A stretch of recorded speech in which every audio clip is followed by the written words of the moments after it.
Yeah, okay, calm down. Come on. We're bumping your game for the air conditioning. I don't care. Are you on the air conditioning? Dan, no, the fan's better with the put it on there. Can't we just get a tape of it? That's what we're gonna do it after. All right, but now you have to, how long does it take to do that?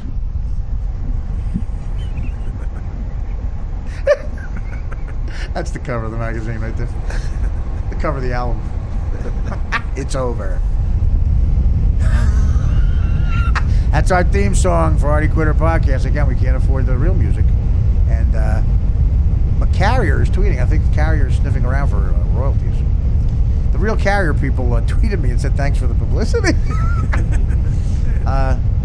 You know the Carrier Dome in Syracuse is not air conditioned? True story. How can that be? I don't know. And it's the Carrier air conditioning people. Dan, is this the... No. Use your instincts, Dan, whatever you want to.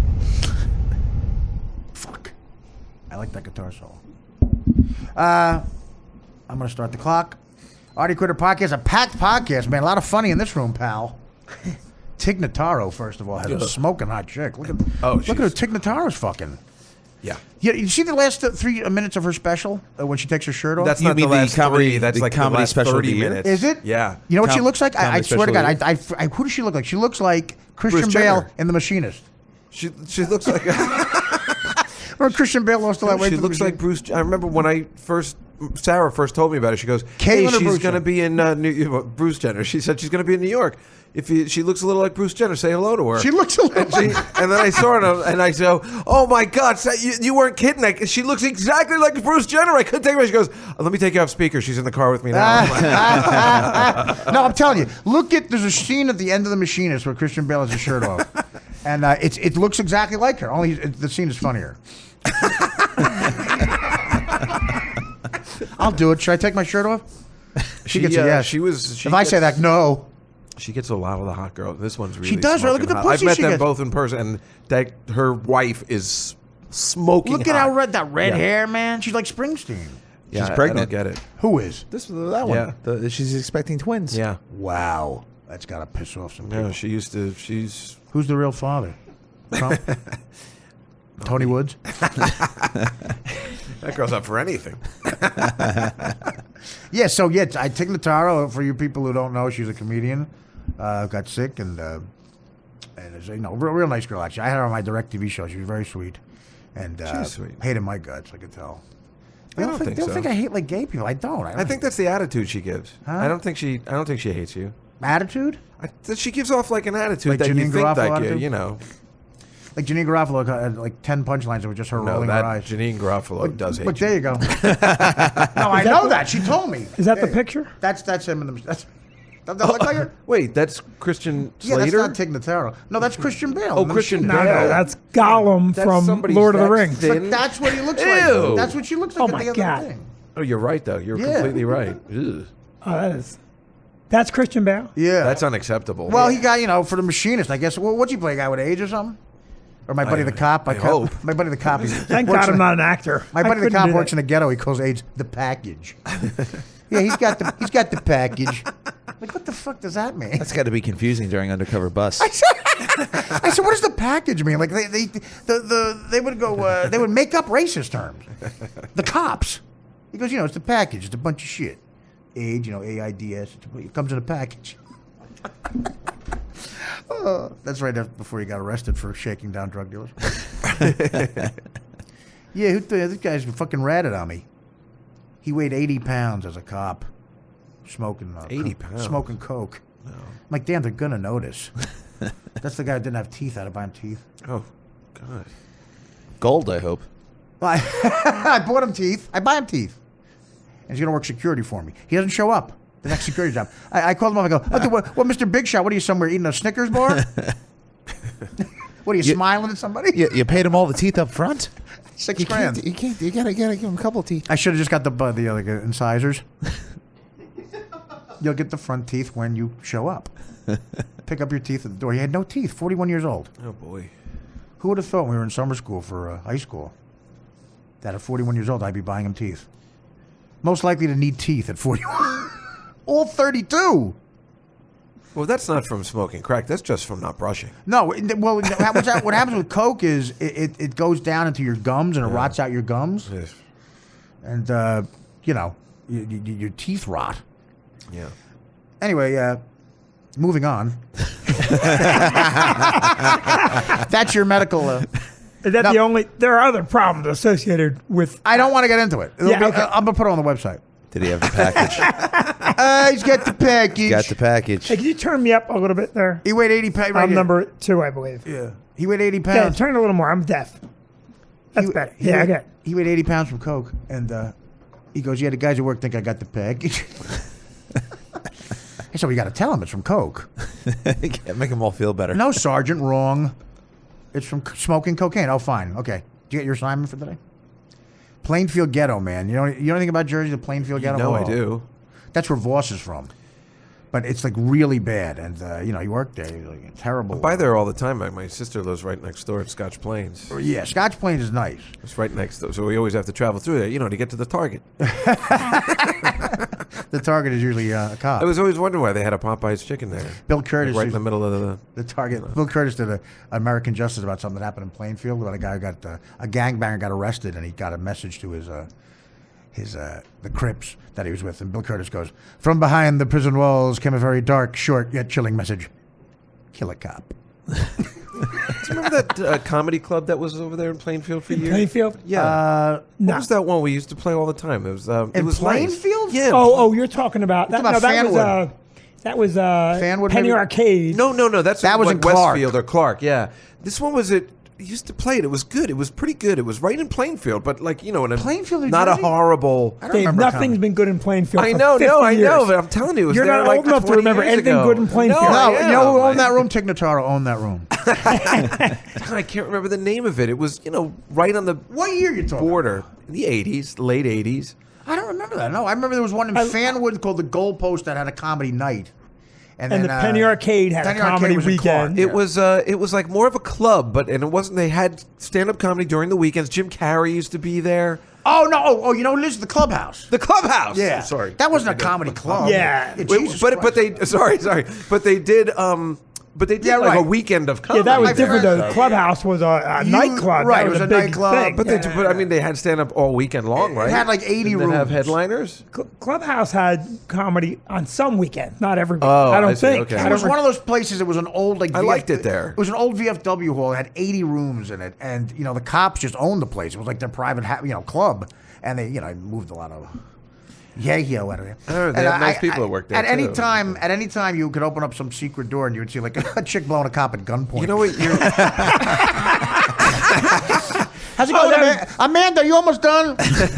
Now that you mention it, That was definitely I Plainfield. think I must have been pretty You know it, loaded. yeah. The Clubhouse. They would have comedy one night. Jim Carrey was there one night, Yeah. right before he blew up. Yeah, right before he became Jim Carrey. Right. Yeah, Let Me Color hadn't hit yet. Oh, I'm glad you got that out of the way. Why would he wasn't be there? Crazy. I knew he used Well, to that's be. like 100 years ago. There was Freddy's in Bernardsville. That had everybody at Freddy's. Bernardsville. Really? Yeah, but everybody. Eddie Murphy played there. Everybody played Bernardsville. Bernardsville is where Mike Tyson bought the house with Robin Gibbs. He had a $4 million house. And it was on- Right. That's a little bit north. Two other people lived on the houses. The woman the widow of the Engelhart guy was a huge corporation, and she was like this old waspy woman. Me and my uncle were doing work there, and we said, "You meet Mike Tyson?" He goes, "Yeah, She had a manservant, a black guy named Dalton, like right out of a movie. And he accidentally jogged into my driveway, and I said, "Dalton, go offer him some coffee." You see Dalton go, "All right."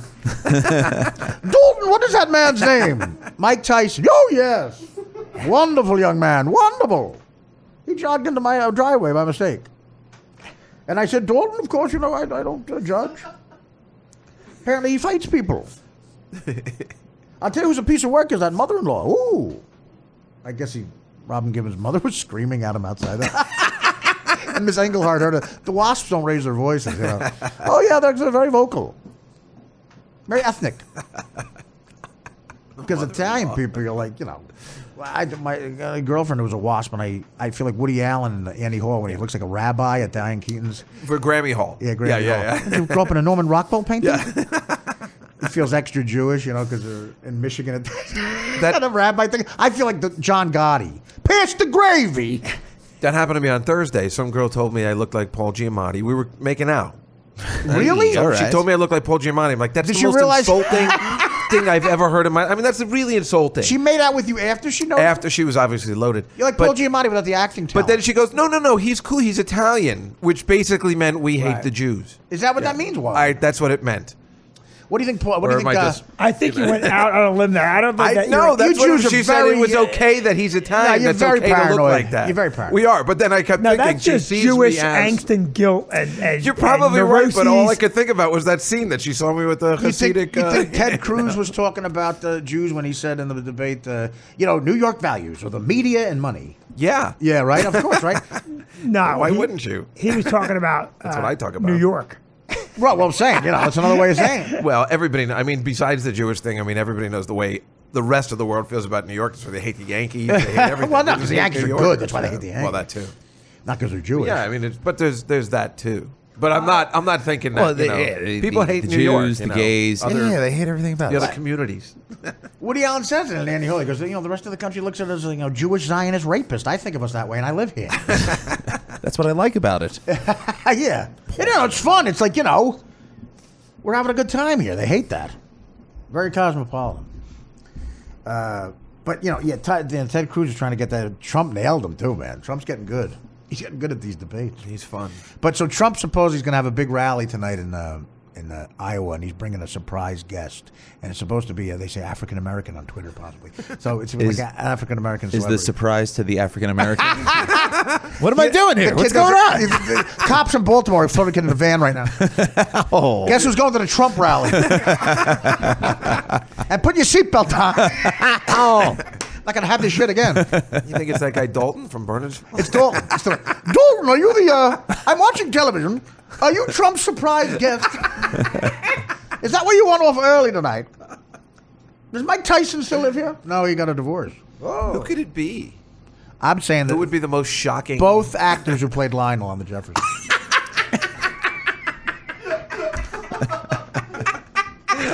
Trump, ladies and gentlemen, you might remember him. We're going to make America great again. You might remember the Jeffersons. It's not easy to play a character and then get fired, and then another guy comes in and just does it just as good. You can't say one was better. And Sherman Hemsley, what a scene stealer. These guys held their own. Please welcome the two. He doesn't remember their names. The two black guys who played Lionel. Yeah, tell the crowd your name. Tell them a little bit about yourself. What have you been doing since the Jeffersons? It's a depressing story. Well, I hit hard times. Okay, turn the mic off. Trump takes an Ambien and accidentally says, "We're going to make America gay again." Boo. When was it gay, fucko? He's just winging it. He's winging it. And these guys don't know what to make of him. You know what? I thought of the analogy. You know what it's like? It's like a bunch of these, a bunch of adults are at the Thanksgiving adult table, and you bring their boss over, like in an episode of Bewitched, to impress Mr. Kincaid, or whatever it is. And they're there, and Trump's like a kid who keeps running and saying stupid shit. Mr. Tate. I'm going to build a wall around Mexico. Get in the other room. But then the boss loves him. Oh, he's cute. Bring him back. He's got great ideas. Megyn Kelly's on her period. You know that? I love this kid. Just the kind of go-getter we're looking for.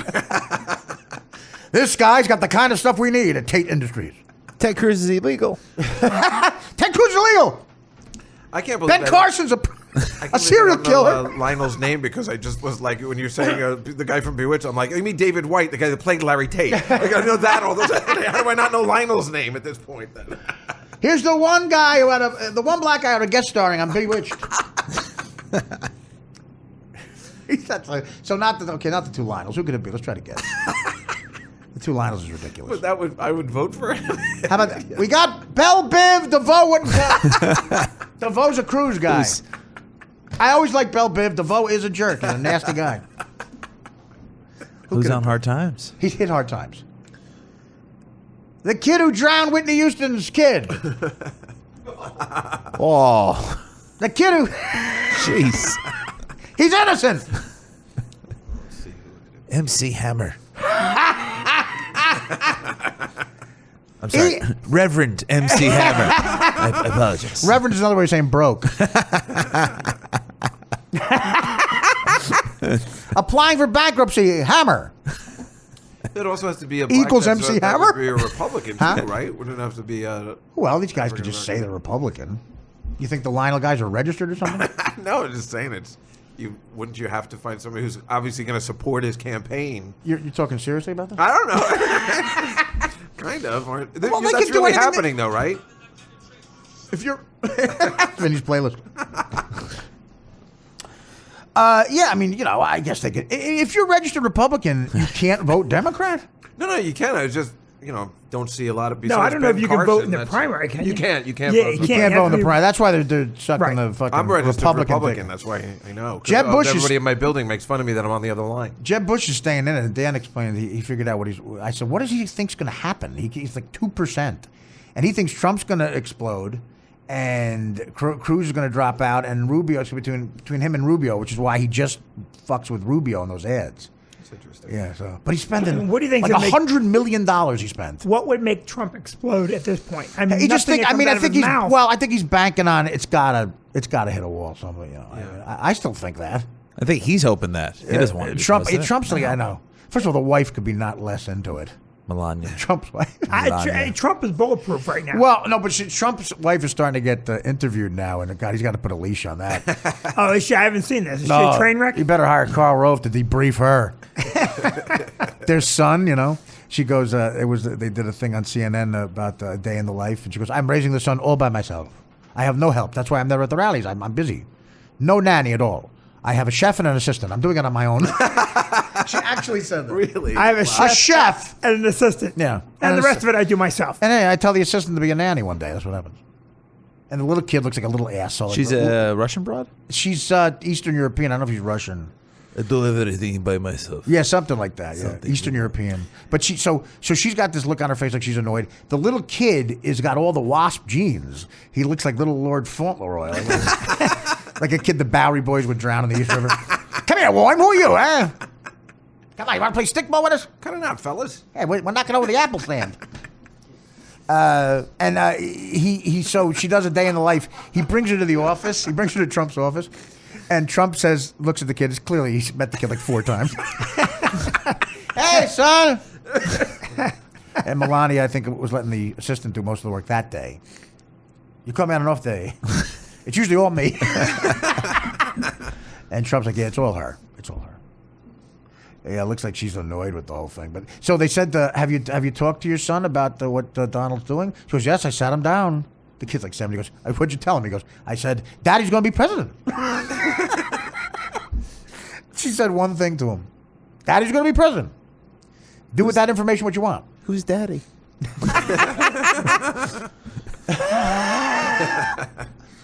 Is that Daddy? Hey, how old is Trump's kid? 10? He's about, with her, he's 7, 8. 7 or 8. They have one kid together? They have one kid. I think he told Howard when he came in, he goes, Howard said, I'm not getting married. I'm not having a kid with Beth. And Trump he goes, no, you got to give him a kid. He goes, they'll fucking get some other activity that'll really annoy the shit out of you. You got to give him a kid. Cats. I didn't know Trump was married now. I had no idea. I don't hear anything. Yeah, he likes to keep up appearances. Like he always immediately gets married again, I only know I saw him at the Mets game when he first met her. Really? Yeah. Yeah. I mean, he immediately gets married. They overlap. When he first met her. Yeah. When he first ordered they her. do. He starts cheating, and then then that means the other wife's getting the Plaza Hotel. Time to move on. Here's the keys to the Plaza, and your walking papers. I don't want to see you or your kid again until he can run my company. So wait a minute. He's got the daughter. Got Ivanka. She's smoking. He's got more than one daughter. Yeah. He got 2 daughters, right? The other one's not as good looking. And a son. No, but she's in a... Marla Maples got a daughter with it? Is that Marla? No, I don't think they had a kid. Yeah, they did. Ivanka's with the They first did. She's one. good looking. Marla's kid is good looking. She better be. He's got kids with how many different women?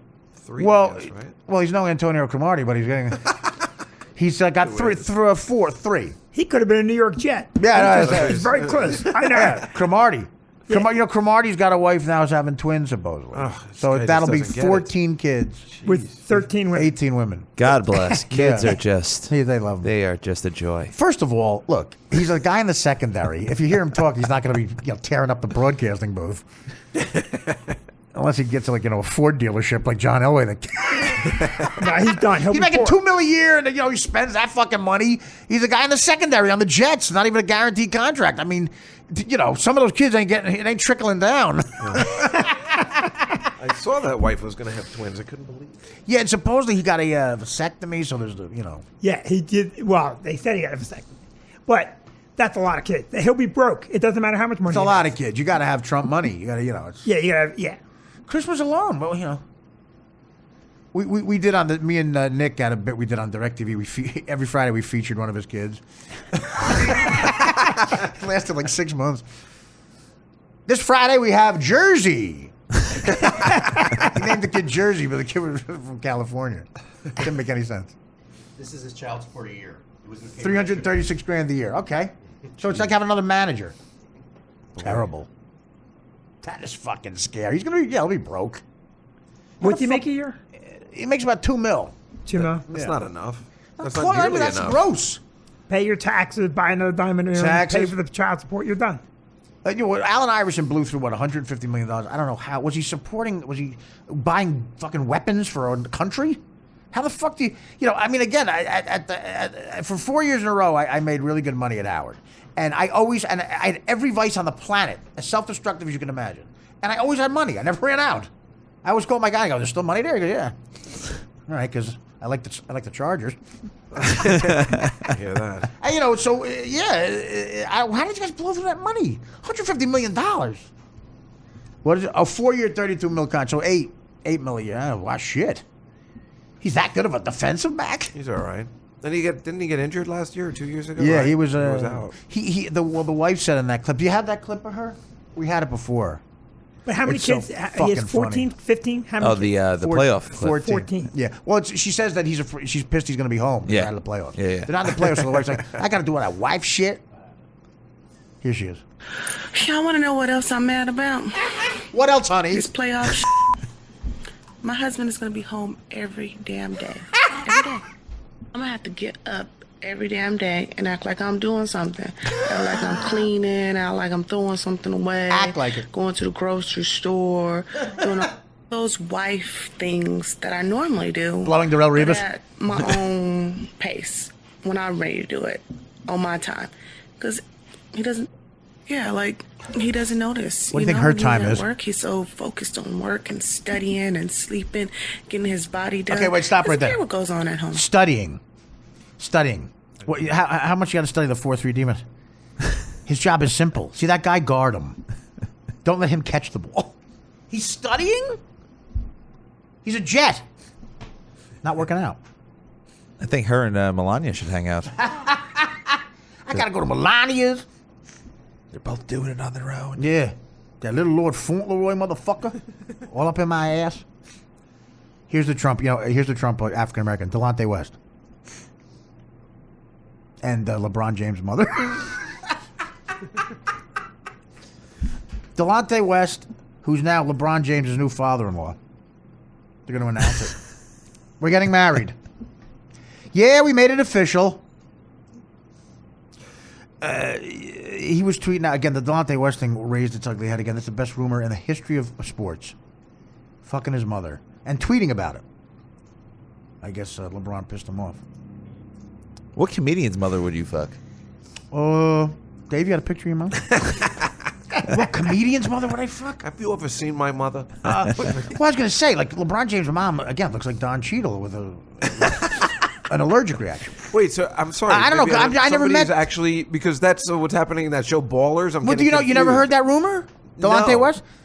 When Delonte West was teammates did I? with LeBron James on the Cavaliers, supposedly Delonte West fucked LeBron James' mother.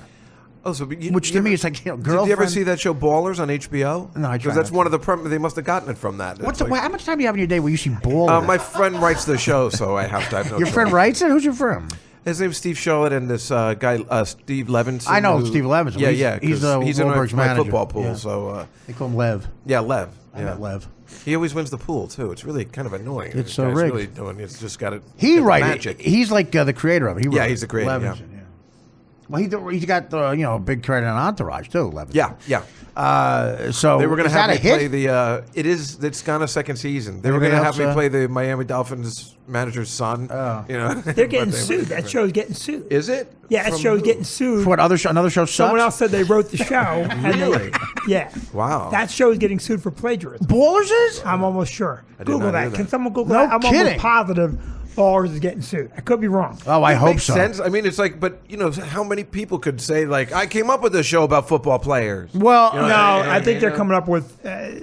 What's the specific? No, it's about a football player who retires and becomes like a manager, finance guy. A finance guy, right? Yeah, Right. and he has his friends. And I think the suit is that show was pitched to the people that.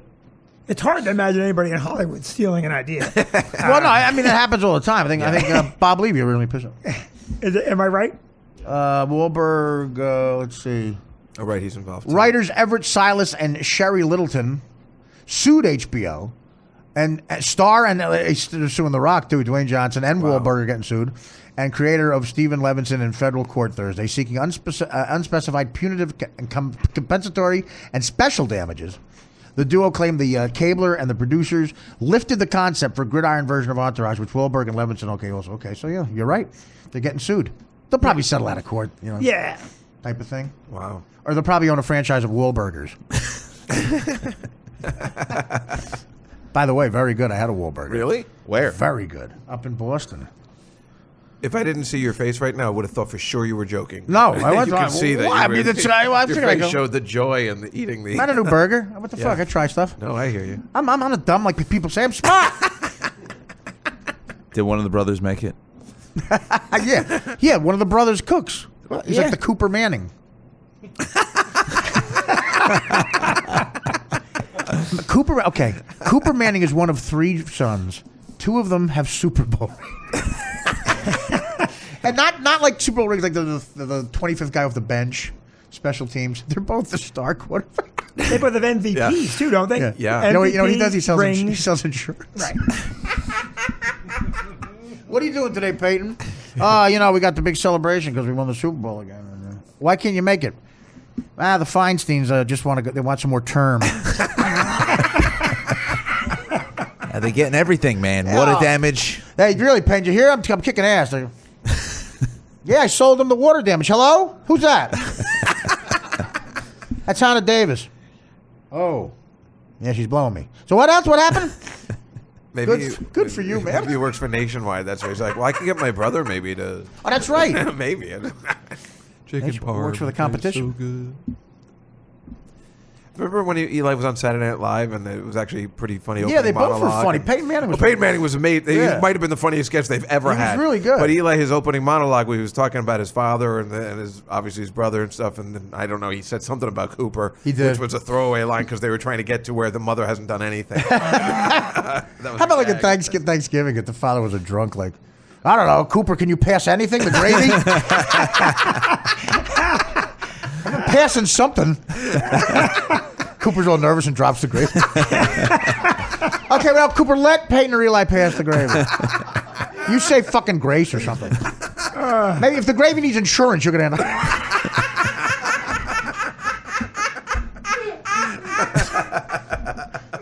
Dad, you're a nasty drunk. I haven't even had a drink. I thought Cooper. Eli sticks up. Come on, don't go hard on Cooper. Fuck you, retard. Now, Archie. The wife, Archie, you know how you get with 1 or 2 many slow gin fizzes. You've had a few mint juleps. I threw the same fucking passes to him in the backyard, all 3 of them. Same as that workout. Asshole. That's got to be hard. My God. And at least he's working. He could just be a deadbeat. He gets up every day and goes to traffic, that insurance job. And Well, what? your brother's at media day for the.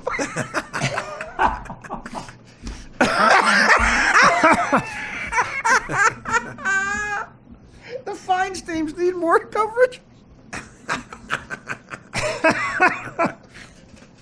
What are you doing today? Today's Wednesday. Carbon Electra blows us all.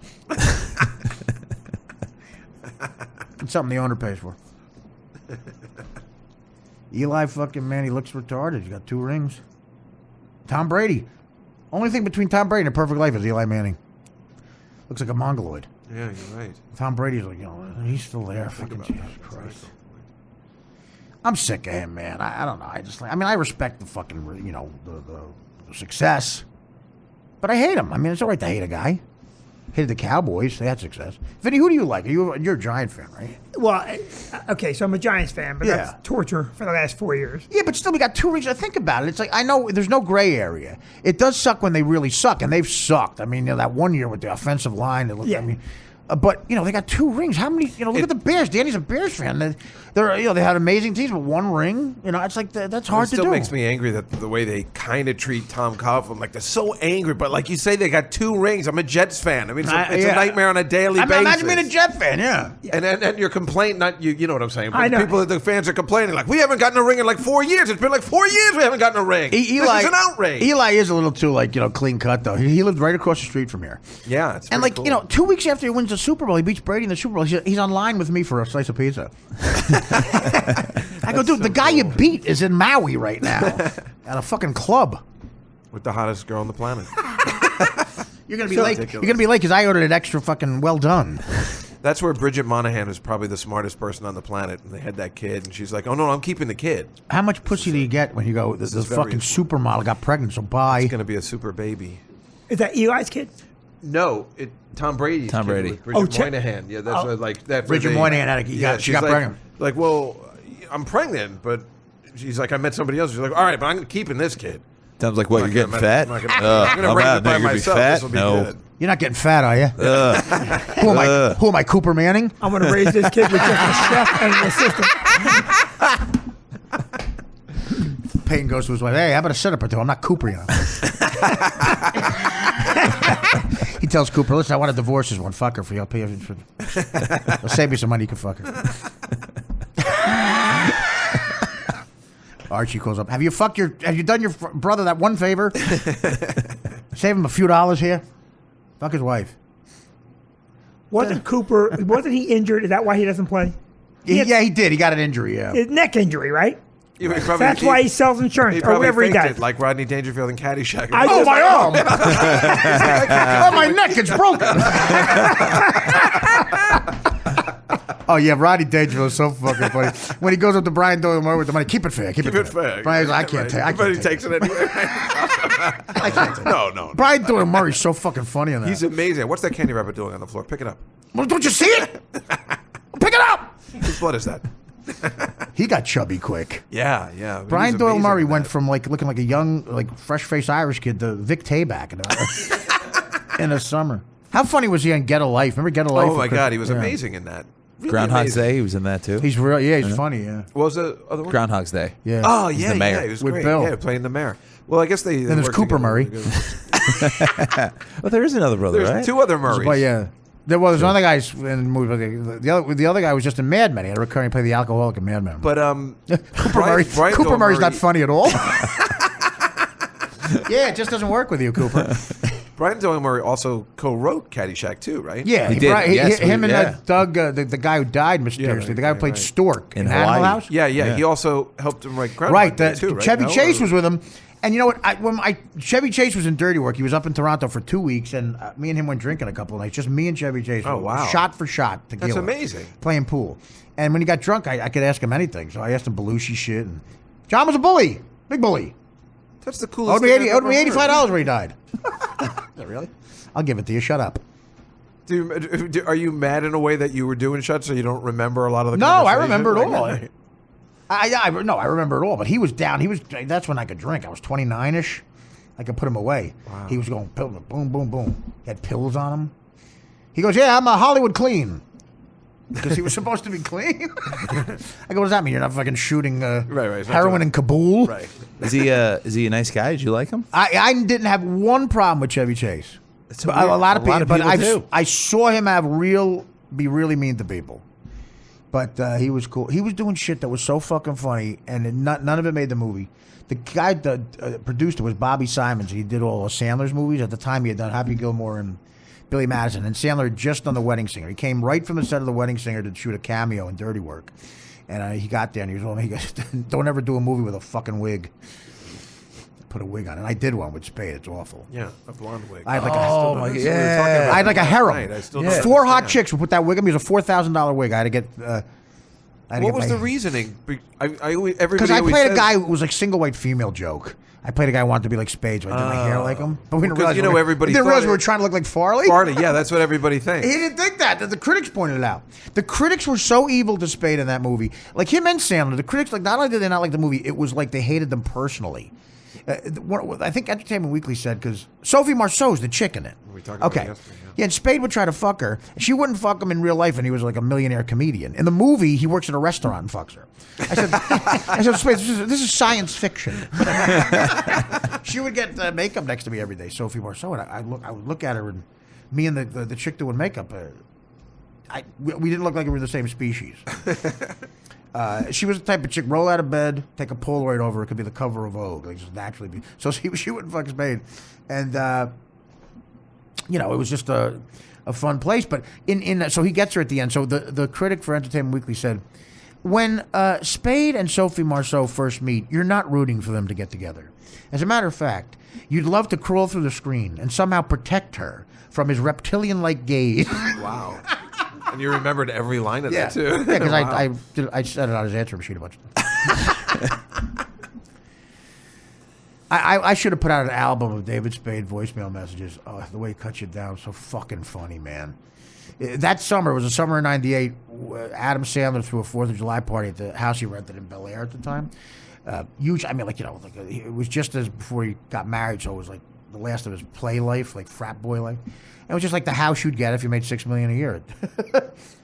I played doubles tennis, me and Norm against Jim Carrey and Spade. We killed him. Brad Pitt had just started dating Jennifer Aniston, so Brad Pitt comes there and Jennifer Aniston has his back. Me and Norm we're sitting next to Spade, we go, who's that hot chick Brad Pitt's with?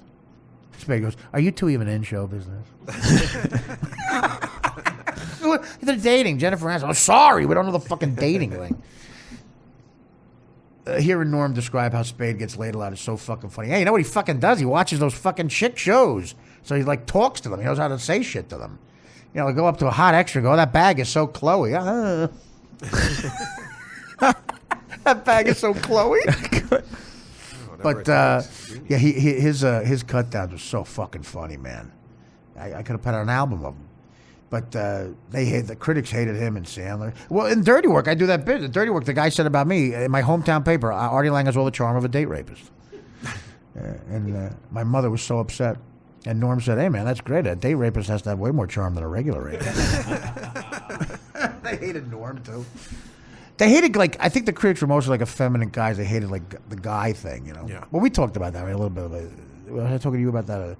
Sandler was a guy, he wasn't a great sketch with impressions and shit, but you looked like he was having fun. You wanted to hang out with him. That's what was fun about it. Yeah. There's none of that. And he's a nice guy. Yeah, well, he's definitely loyal. He's a little man. brash. I used to tell he's loyal to everybody he went to school with, and Norm would always wonder why he couldn't get in those fucking movies. I said, Norm, you know what the definition of a triple threat is now in show business? I go, what? He goes, if you went to junior high, high school, and college with Sandler. His roommate at college, Alan Covert, was the doorman at the Improv. He's fucking, got $2 billion from writing, movies that don't even. Sandler's got a deal he's got the Mac Daddy set up there at the Sony lot. Just give them whatever they want. The Netflix deal, right? Now they just give him a bunch. So with the technology now, he's not in the theaters making the money he used to. So Netflix gave him $1 billion. Yeah, he just did that cowboy, the Western movie. Yeah, I heard it wasn't very good, but it's a lot of people watched it. That's my boy. When he finally made a rated R movie, I loved that movie. I laughed a lot, but it made no money, and I'm like, well, fuck that. He's going to stop making rated R movies. I love that movie. Yeah, it had a lot of great jokes in it. Like 3 or 4 times. It was good. Did you see? It had a lot of great jokes in it. Yeah. Vanilla Ice was great in it. Yeah. Oh, that whole bit is hilarious. Great. Hey, don't touch my Belichick doll. How about when Vanilla Ice goes? He goes when they got to run. He goes, okay, stop, collaborate, and listen. Yeah, I like that one. One of the best show business rumors ever, and I hope it's true, is that Suge Knight dangled Vanilla Ice off a balcony by his feet. Did you ever hear that? No. Because he wanted the rights to Ice Ice Baby. No. Yeah, something like that. He wanted the rights to it, you know? But that's not even his rights, is it? I mean, isn't that David Bowie? Well, that was... Queen, well, no. I mean, they know the words to it. No, that's ridiculous. You still get... he wrote new words to it. Yeah, but still. I agree with you. You Bowie got paid. They got paid. Yeah, no, I know, but it's like, why are you bothering with Vanilla Ice? I know. Well, because it's money. I think he wanted to be on his Death Row Records to look like sort of edgy, and he said, Suge Knight's opposed. I mean, this is a legend. Suge Knight said to him, "Okay, well, I want the rights to Ice Ice."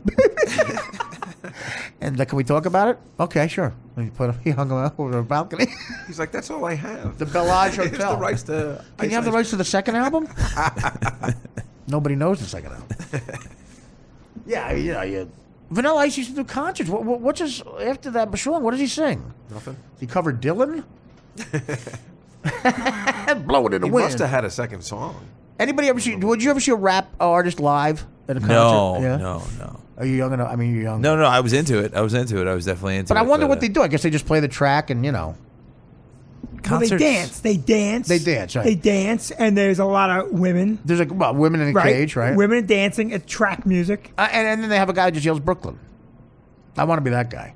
Yeah. He's like the bass player. Brooklyn! Yeah. Yeah, but somehow he's involved, yeah. He just says Brooklyn. Yeah, I know what you mean, yeah. I was always like, I could do that part. It's simple. As a matter of fact, I think the guy yelled Brooklyn for the Beastie Boys is Trump's guest. Most deaf? Who could it be? It's got to be a really unhip black guy. Who's the black guy that ran for president last time? The pizza guy? He was just on. He was just on. You know what? He's around too. That's a good thing. He's available. Well, he was just on Fox and Friends. Godfather Pizza. Yeah. Godfather. Is it definitely going to be a black surprise guest? No, that's a rumor. It's not definite. Because you already had a Mexican. I'm running with the rumor. He had a Mexican woman that he brought on stage. Yeah, she said, "I love Trump." El Chapo wanted to fuck. That's his mate. Yes.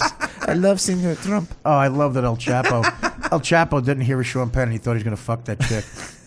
Who's he? You look feel bad for But El I'm just so Chapo. puzzled by the fact this is El Chapo, drug kingpin, and he still has to fucking meet Did his you broad's watch friends. I know exactly. I know. And you know Sean Penn was fucking her, and people say, "How do you know that?" Because she's in a picture with Sean Penn in two different places. If Sean Penn goes to a second place with you, that means he fucked you in the first place. Did you watch? If you don't fuck him in the first place, he's not going to go back out. She's also a 41-year-old Telemundo actress. Like, she's definitely going to fuck Sean Penn. No, I mean, exactly. Well, El Chapo's got $1 trillion. I mean, but she was she's a big Mexican actress. She was teasing him. He was a big fan of. He was a big fan of her. Still Sean Penn. Mexico only has one star at a time, so she's the star. Well, of but she Mexico. was. He was enamored with her, El Chapo. She was pursuing her for a while, right? And she got in touch with him because he was so rich. So she was like being a big cock tease. And then she goes, "I want to meet you, and could you do me a favor, meet my friends?" Because I'll meet this asshole right here. And did you watch the 60 Minutes with Sean Penn? Yeah, it's unbelievable. It's unreal. They He's caught El shaking. Chapo He's with shaking. Sean Penn's Find My iPhone app. Yeah. It's really ridiculous. Well, Sean Penn goes, "I didn't think we went onto the cartel property. I didn't think we get noticed. Really, an enormously famous white guy in the cartel property." Yeah, and he was just like, how's your drink, Sean? Yeah, right. You like beauty? You like beauty? Give me a Sean. Let me see. I like that the Mexican police are totally dumping it on Sean Penn. Yeah, well, no, they're trying to get him killed. Because they feel foolish. We'd like to thank Senor Penn. He made them look stupid. Yeah. And, they're saying El Chapo. Those guys are going, Sean told us where you were. Anyway, what do you want for dinner? And I don't know. Look what dropped. Sean Penn's address. Sean Penn goes, Charlie Rose goes, "Do you think you were tracked?" No. Who would track me? A retarded cop would track him. Who are you? Nothing. Right? Some guy's always 5 feet behind them. Who would want to kill me? I'm, I don't know. Jealous lovers, annoyed tailors, disgruntled maitre d's. He talks the about list is endless. Disgruntled maitre d's. I talked to the guy. The guy in Godfather talks about the horse. I'm not going to race him. Yeah. El Chapo says that about the woman. I'm not going to race her though. I'm going to chop her head off. I say he fucks her and he cuts Sean Penn's head off and sends half to Robin Wright and half to Charlize Theron. Does Robin Wright get killed? That's okay with me. You want to talk about a restraining order? Spade befriended Sean Penn. Spade, he always befriends these amazingly famous guys. And did I tell you the story about when they were in the Las Vegas hotel and Spade had a different name? Did I tell you that? Spade would stay under a different name at a hotel to, like, you know, if he was going to meet a chick, just to, you know, show the chick, oh, yeah, I'm famous, so I get, you know. I mean, well, nobody cared. Nobody ever called the room. But he would purposely do that. So Sean Penn was going to be at the same hotel. So he said, yeah, get in touch with me. And Spade was with this chick, so he wanted to impress her. So Spade was under a different name. So Sean Penn goes, I'm David Spade. They go, nobody by that name. He's like, really? He told me he's going to be in the hotel? Finally, because it's Sean Penn, the manager of the hotel said, okay, it's Mr. Spade is in this room. So Spade said when he got back to the room at 5 a.m., there was a note. It said, Dave, Sean Penn, I tried to get you, but you were under a different name, man. Listen, when you get in, call me. I'm under the name Sean Penn.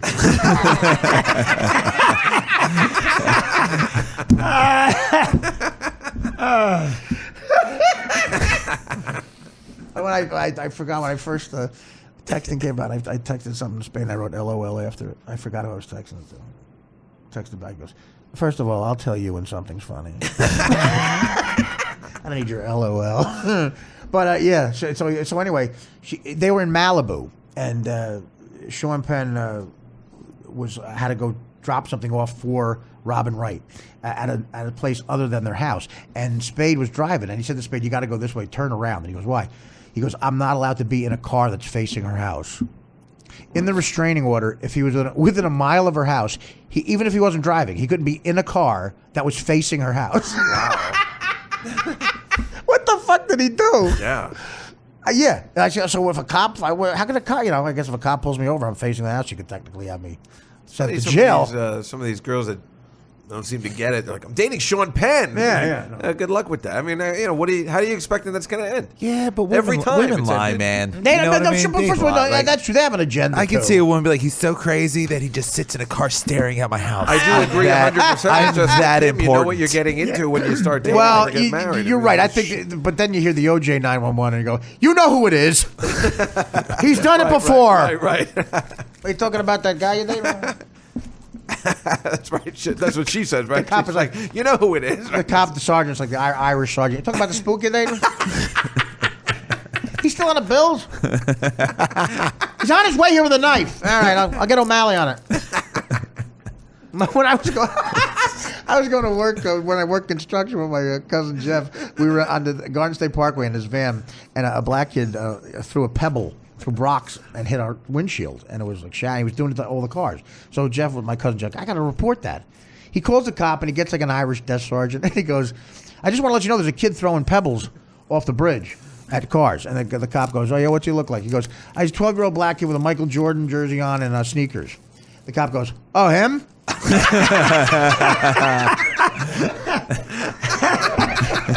Goes, thanks, we've been looking for him.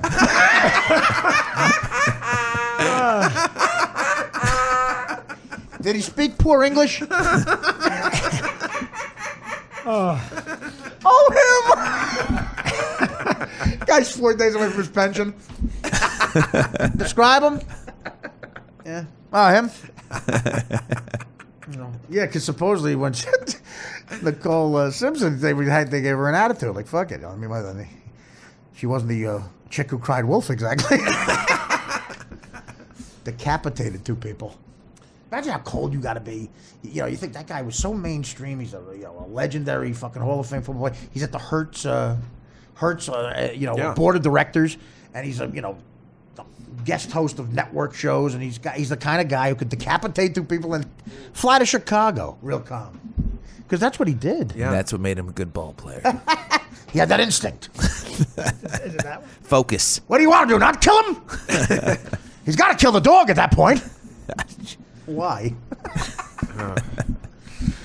Yeah, I mean, he killed the dog too. I didn't know that. The dog was. Oh wait, was the dog killed or was the dog just walking in the blood? The dog was walking in the blood.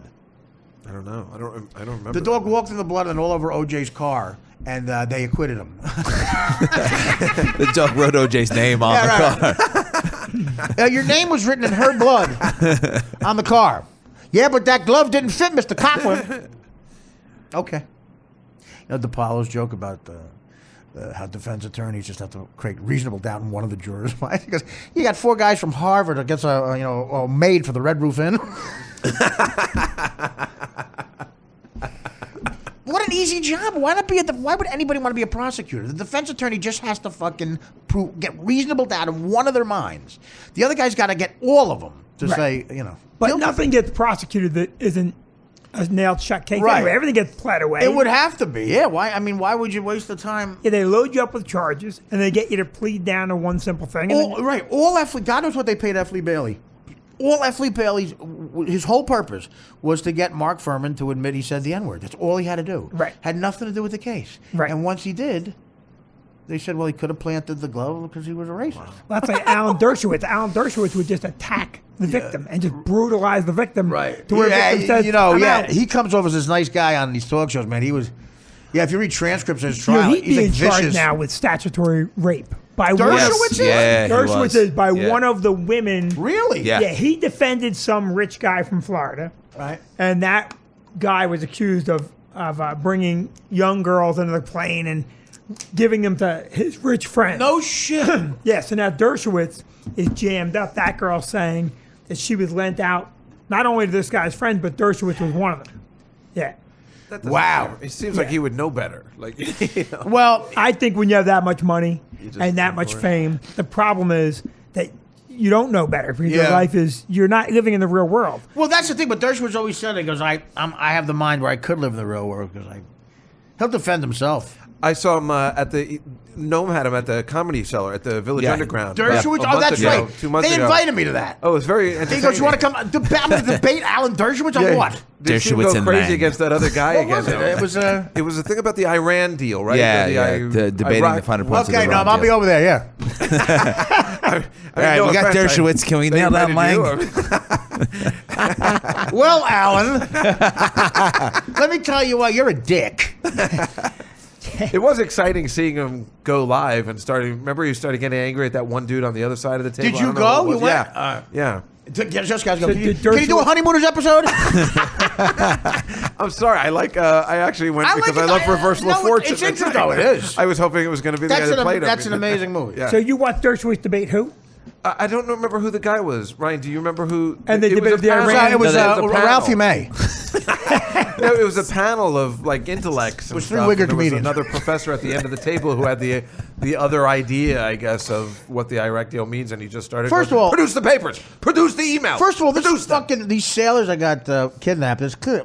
Again, there's something to what these guys are yelling. Iran just doesn't fear Barack Obama or John Kerry at all. I mean, these guys have been treating us like shit since the Ayatollahs, had those 79 hostages. Yes. They just been, treating us like bitches because they got, the second biggest oil reserve in the world, and now we're giving $150 billion on Right. top. And clearly, the deal with the nuclear weapon, they'll have one in 2 weeks. It seems like. And John Kerry's like, we apologize for going over their airspace. They had those guys on their fucking knees. John Kerry's the worst. Imagine if somebody's family and you see that. I mean, it's like, John Kerry is really a pussy. I mean, he's a fucking enough of him. Yeah. That's why Trump could get elected. He'll ride in on that. That fear. I said that last time I was on this show, right? So Yeah. what people are saying is, I really don't care what Trump says. I just want to feel safe again. They just hate And the- John Kerry doesn't give you that feeling of safe. Well, John Kerry, in 2004, remember he tried to run on the Democratic thing. I'm a regular guy. Yeah. He's snowboarding in Aspen. Yeah. If someone can ask you if you want to go snowboarding at his house in Aspen in perfect French, he's not a real guy. Yeah. Speaks And he perfect French. increasingly looks like a bizarre Herman Munster-like character. His face, he looks almost like a Halloween mask. He's really not a good-looking man. That fucking Not earthquake. that matter, but gee, man, how do you project power with that face? No, it matters. It does matter. That The earthquake rest of the routine. countries, it matters. Earthquake, the comic, that routine about John Kerry. Why would you want to work if you're married to Teresa Hines? Well, yeah. You want to work? Work. My bitch own ketchup.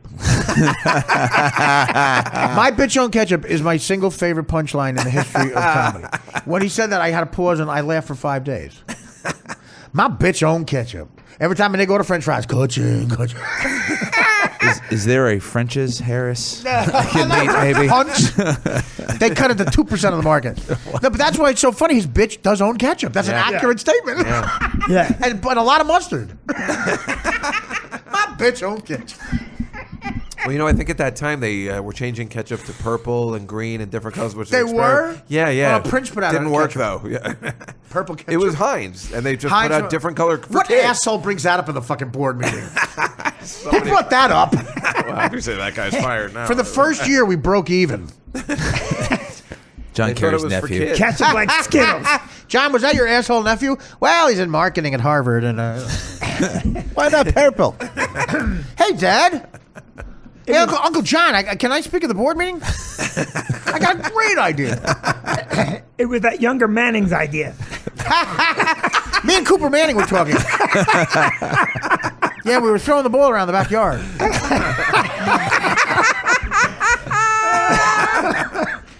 Me and Cooper were snowboarding. Yeah, it was another Super Bowl Sunday. Had nothing to do. His brothers are both in the game. I kid you not, put the game on. There's a guy who's the best insurance salesman in the world having a seminar on Channel 2. We watch that instead of the Super Bowl. You know every seminar what the questions are too. Does anyone have any questions on the insurance policy I just presented?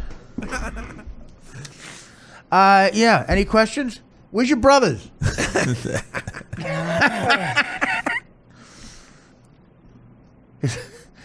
Archie Manning gets drunk. God damn it, your mother's even a better pass. Now, come on. You get drunk, Archie. Now, Madge, you're a better passer. I've seen it. I think he's a fag, this kid. I'll tell you what he can't pass is a cock. Try passing one cock. Eli's like, now, Dad, you don't have any evidence he's ever sucked a cock. Shut up, Eli. Who knew you would be good? You're a fucking mouth breather, brother. Insurance salesman. God damn it. Can't even fake interest in your stories. Yeah, I want to hear about the retreat for the insurance company. Just a second. Peyton's telling us about the gangbang at the White House with the camera. Yeah, okay, all right. Cooper, what'd you do? You had an insurance barbecue. Okay, 1 second. Peyton's going to finish up the story about he got laid in every single room in the White House.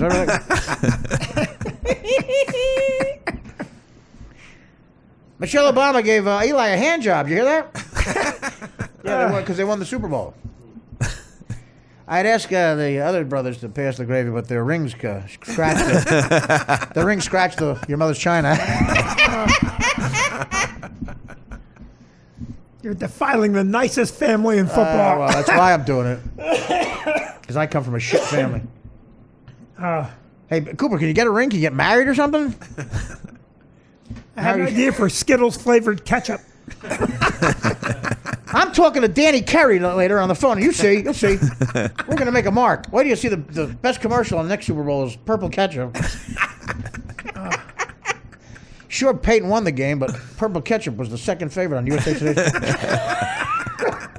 Like Budweiser had to reprise those fucking frogs.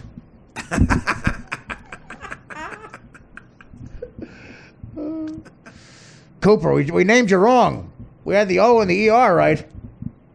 We missed the L and the S. Loser.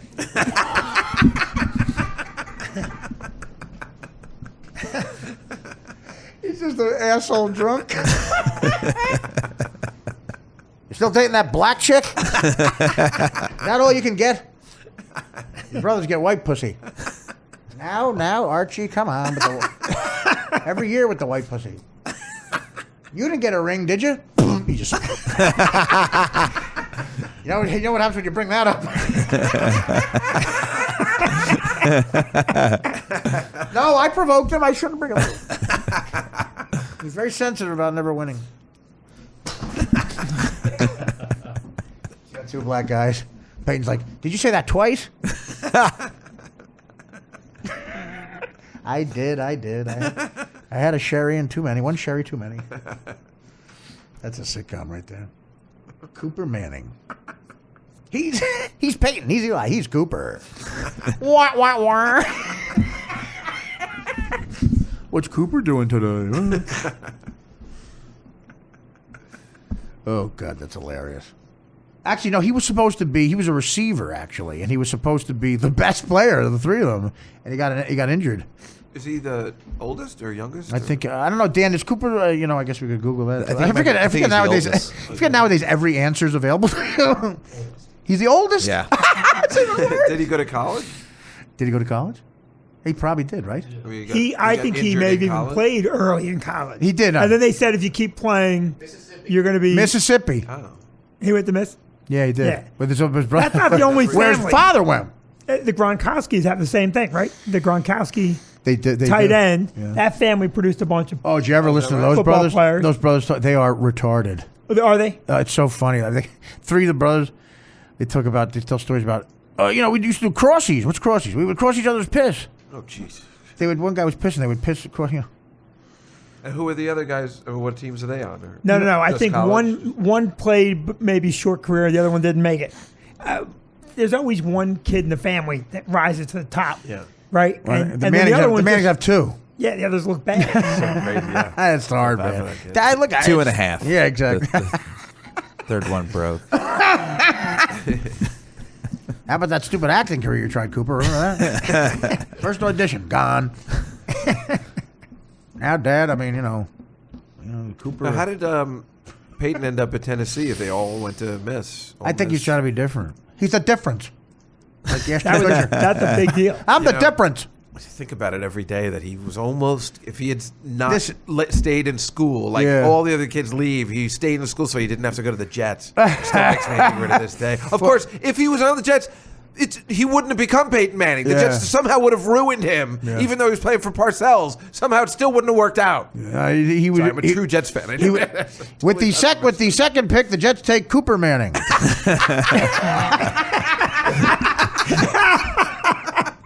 There it is. That's the one. The GM, they take Carol Channing. Fourth pick, Channing Tatum. Well, that's that '83 draft. They had a choice between Elway, Marino, and and Don Mattingly. No, and they picked what's that guy? He's the worst. Brandon Nagel or was it? No, that's not Nagel. it. No, remember that guy. Remember that guy. No. Yeah, Ken O'Brien. Oh, yeah, Kenny that's O'Brien. Right, that's right. That's who they chose. He was a bad kid. He wasn't horrible, but he wasn't Elway or Marino or the other from the Bills. Who is Elway or Marino? Was it Jim Kelly too? Weren't they all that '83? Remember that was the year because Marino and Elway both got drafted in baseball too. The Yankees. Is that drafted right? Yeah. Well, so who? They got taken way before Wow. Mattingly. They got taken like the fourth round. Mattingly was like 40th round. That's amazing. I didn't. So wait, who Elway was taken by the Yankees or Marino? And who was Marino taken by? I think the Yankees, right, or something. Really? That's unbelievable. I never heard that. That's amazing. Yeah, something like that. Marino. They were both drafted in baseball. What made them choose football? Do you know? Cooper Manning.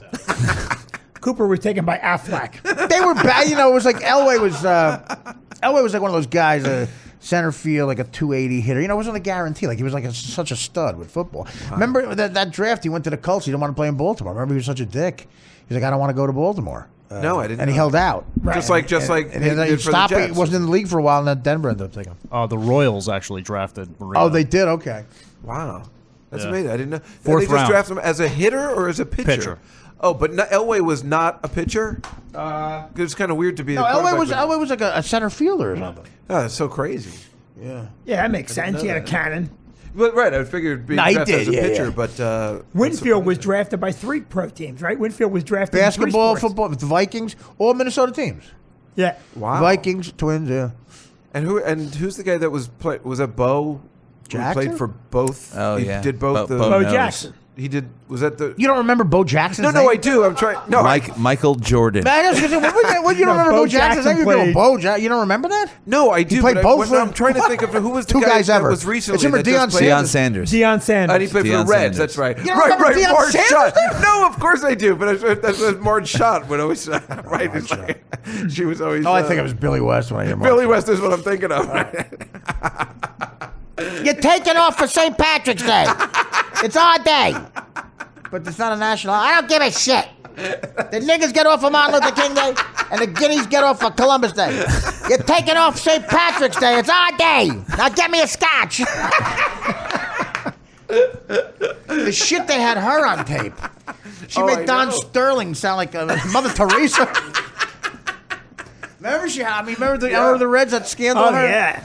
I mean, really vicious, like But I don't N-word, even like think she blatant N-word. hated. I don't even think she hated. That's just the way she talks. I Yeah. don't think she had any problem That's with how it. that's how they talk. Paula Dean said the same Well, thing. she hated right. everybody, right? She was Irish. She was an Yeah, equal yeah, and she opportunity, hated yeah. Jews, Right, right. black Yeah, people. yeah. It was all, yeah. Equal opportunity race. Yeah, she called P. Rose a Jew. She's a P. Rose a Jew. You're a goddamn Jew. She would have made a very good running mate with Trump. Marsha. She's dead, right? Maybe She's the got to be guest- dead. She's the guest tonight, Marsha. How old was she when she died? Here she is, Marsha. You remember me, right? That's a silent majority doing. Pick an ethnicity. I'll fuck with I'm going them. to say 78. 82. Dr. Ben 75. Carson. You know why I don't like him, right? Hate killed her. Say it with me. Trump's like cheering her on. Say it with her. Dan swears that in that speech where he's giving Ben Carson shit about the stabbing in his belt, that a guy in the audience yelled out "nigger." And you know what his problem is, right? The guy says "nigger." He goes, "Oh, you said it, not me." They got a huge cheer. That's his slogan now.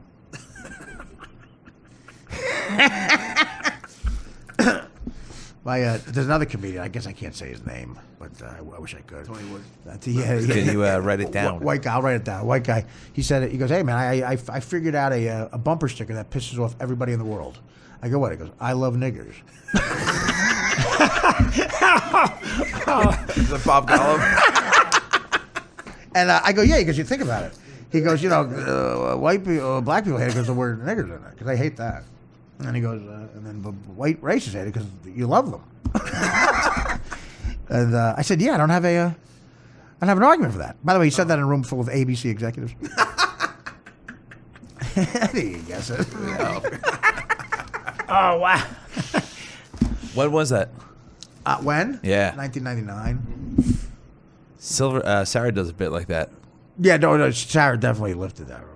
He did that way before. She I Love Chinks. She The did one it she got in trouble Yeah, with. the I Love Oh, Chinks. yeah. She did on the Tonight Show. Way after. Or some. Guy Aoki. It Way was on after. Conan, I guess. Well, there was, again, this is going to sound very harsh, and I'm just repeating the story, but way after that, there were kids in Long Island that got in trouble that they, in secret code, like they wrote it sideways. All these white kids.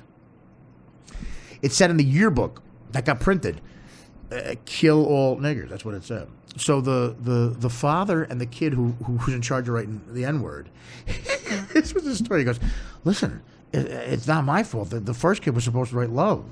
It's the Bob Gollum thing. He goes, "I didn't know he was going to write kill." He goes, I'd hate him too. If anyone's outraged, it's me. Love. This just reminds me of the Bob Gollum Wait a minute. Goodfellas. Wait a one, minute. Remember? That didn't say love all nigga. Was it in Chinese? Is that what you said? I kind of remember that story. No, it was like my buddy Mike Martin did it too, but he wrote "kill all posers." In Sideways somehow he wrote, you could see what, like he wrote it this way. Right. So you couldn't tell. In other words, I'll show you. In the yearbook, so you couldn't tell, and then when you printed Right, it. instead of this way. Oh, I see. It said, it would be okay. You're supposed to write You know, love. like that. I'm sorry. It still reminds me of that the Gollum one. Oh yeah, the guy. Bob Gollum's the guy, the actor in Goodfellas, who improv the line when Joe Pesci and Ray Liotta steal his truck, to make it look like it wasn't the mob. He walks into the diner and says, "You got a phone? Come on, you got a phone? Can you believe it? 2 fucking niggers just stole my truck." And it was Liotta and Pesci. So. And he told us that he improv'd the N-word. It wasn't in there. So he just said it in the take. And Scorsese loved it. He goes, yeah, you would say that. He goes, that guy would say that. Say it. And Gollum thought he was like, fucking Brando after that. Well, it was an important line in that movie. It really gives you insight into a lot of things, and it's amazing that he improv'd it and that. Well, yeah, exactly. Those are the type of guys who absolutely we don't would do know that. whether They're he playing did. characters. We don't know whether he actually improvised. That's what Mike Ivey said to make him look foolish. Oh, well, okay. Is that what he said? Yeah. Well, anyway, but so one day we were making each other laugh at my birthday dinner. Yeah. We were saying like a show called Quantum Bob Goldthwait, where he goes back and he adds the N-word to famous movie lines. Jaws, you're gonna need a bigger nigger.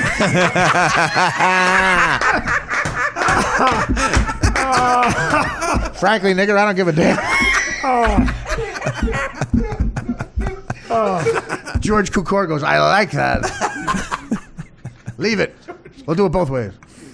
But when I thought 3 in the morning. we were texting shit, I said you have to erase these texts. We kept texting till 3 in the morning.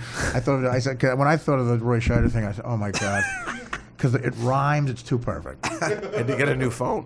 You're gonna kill it. We're gonna need a bigger dick. Just out of nowhere, Spielberg goes, "That's fucking great." Robert Shaw goes, "I like that. You're gonna leave the nigger one." Right? We would at the theater in London. Homo. What else were we saying? We were saying, oh no, instead of Stella, nigger. Boy, thank God Golden was on the set. Put it in the end of It's a Wonderful Life. I know. Look, Daddy.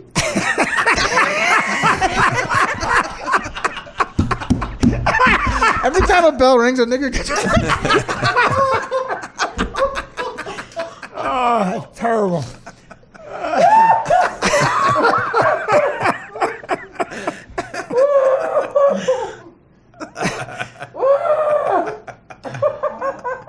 Quantum Bob Goldum? Well, it's just assuming Bob Goldum's available. No, he's available. Yeah, I improv'd it. Scorsese loved it. Look, Daddy. Get the water, nigga. Get the water, nigga. Oh, shit. I was laughing in my sleep. Did you hear that? That's the tape of John Pierre Paul. They have audio. Oh, I don't Oh, know. shit. Put the headphone. You know Pierre Paul? He blew his handle. I don't have any headphones. The guy on the fucking Giants. Yeah, the guy with the fireworks. This is this is audio of it. You never heard this? No. Yeah, he almost got fired. It was crazy. Well, I mean, look, his hand's on fire, so he had a natural. Did you ever hear this one? No. This is Pierre Paul. Oh, shit. Oh, Jesus. Jesus. Lord, Jesus. Oh, Jesus Christ. Oh, Jesus. Jesus. Oh, Lord Jesus. Lord Jesus. Oh, shit. Whoa. That was awesome. That was awesome right there. God damn. Wow, shit.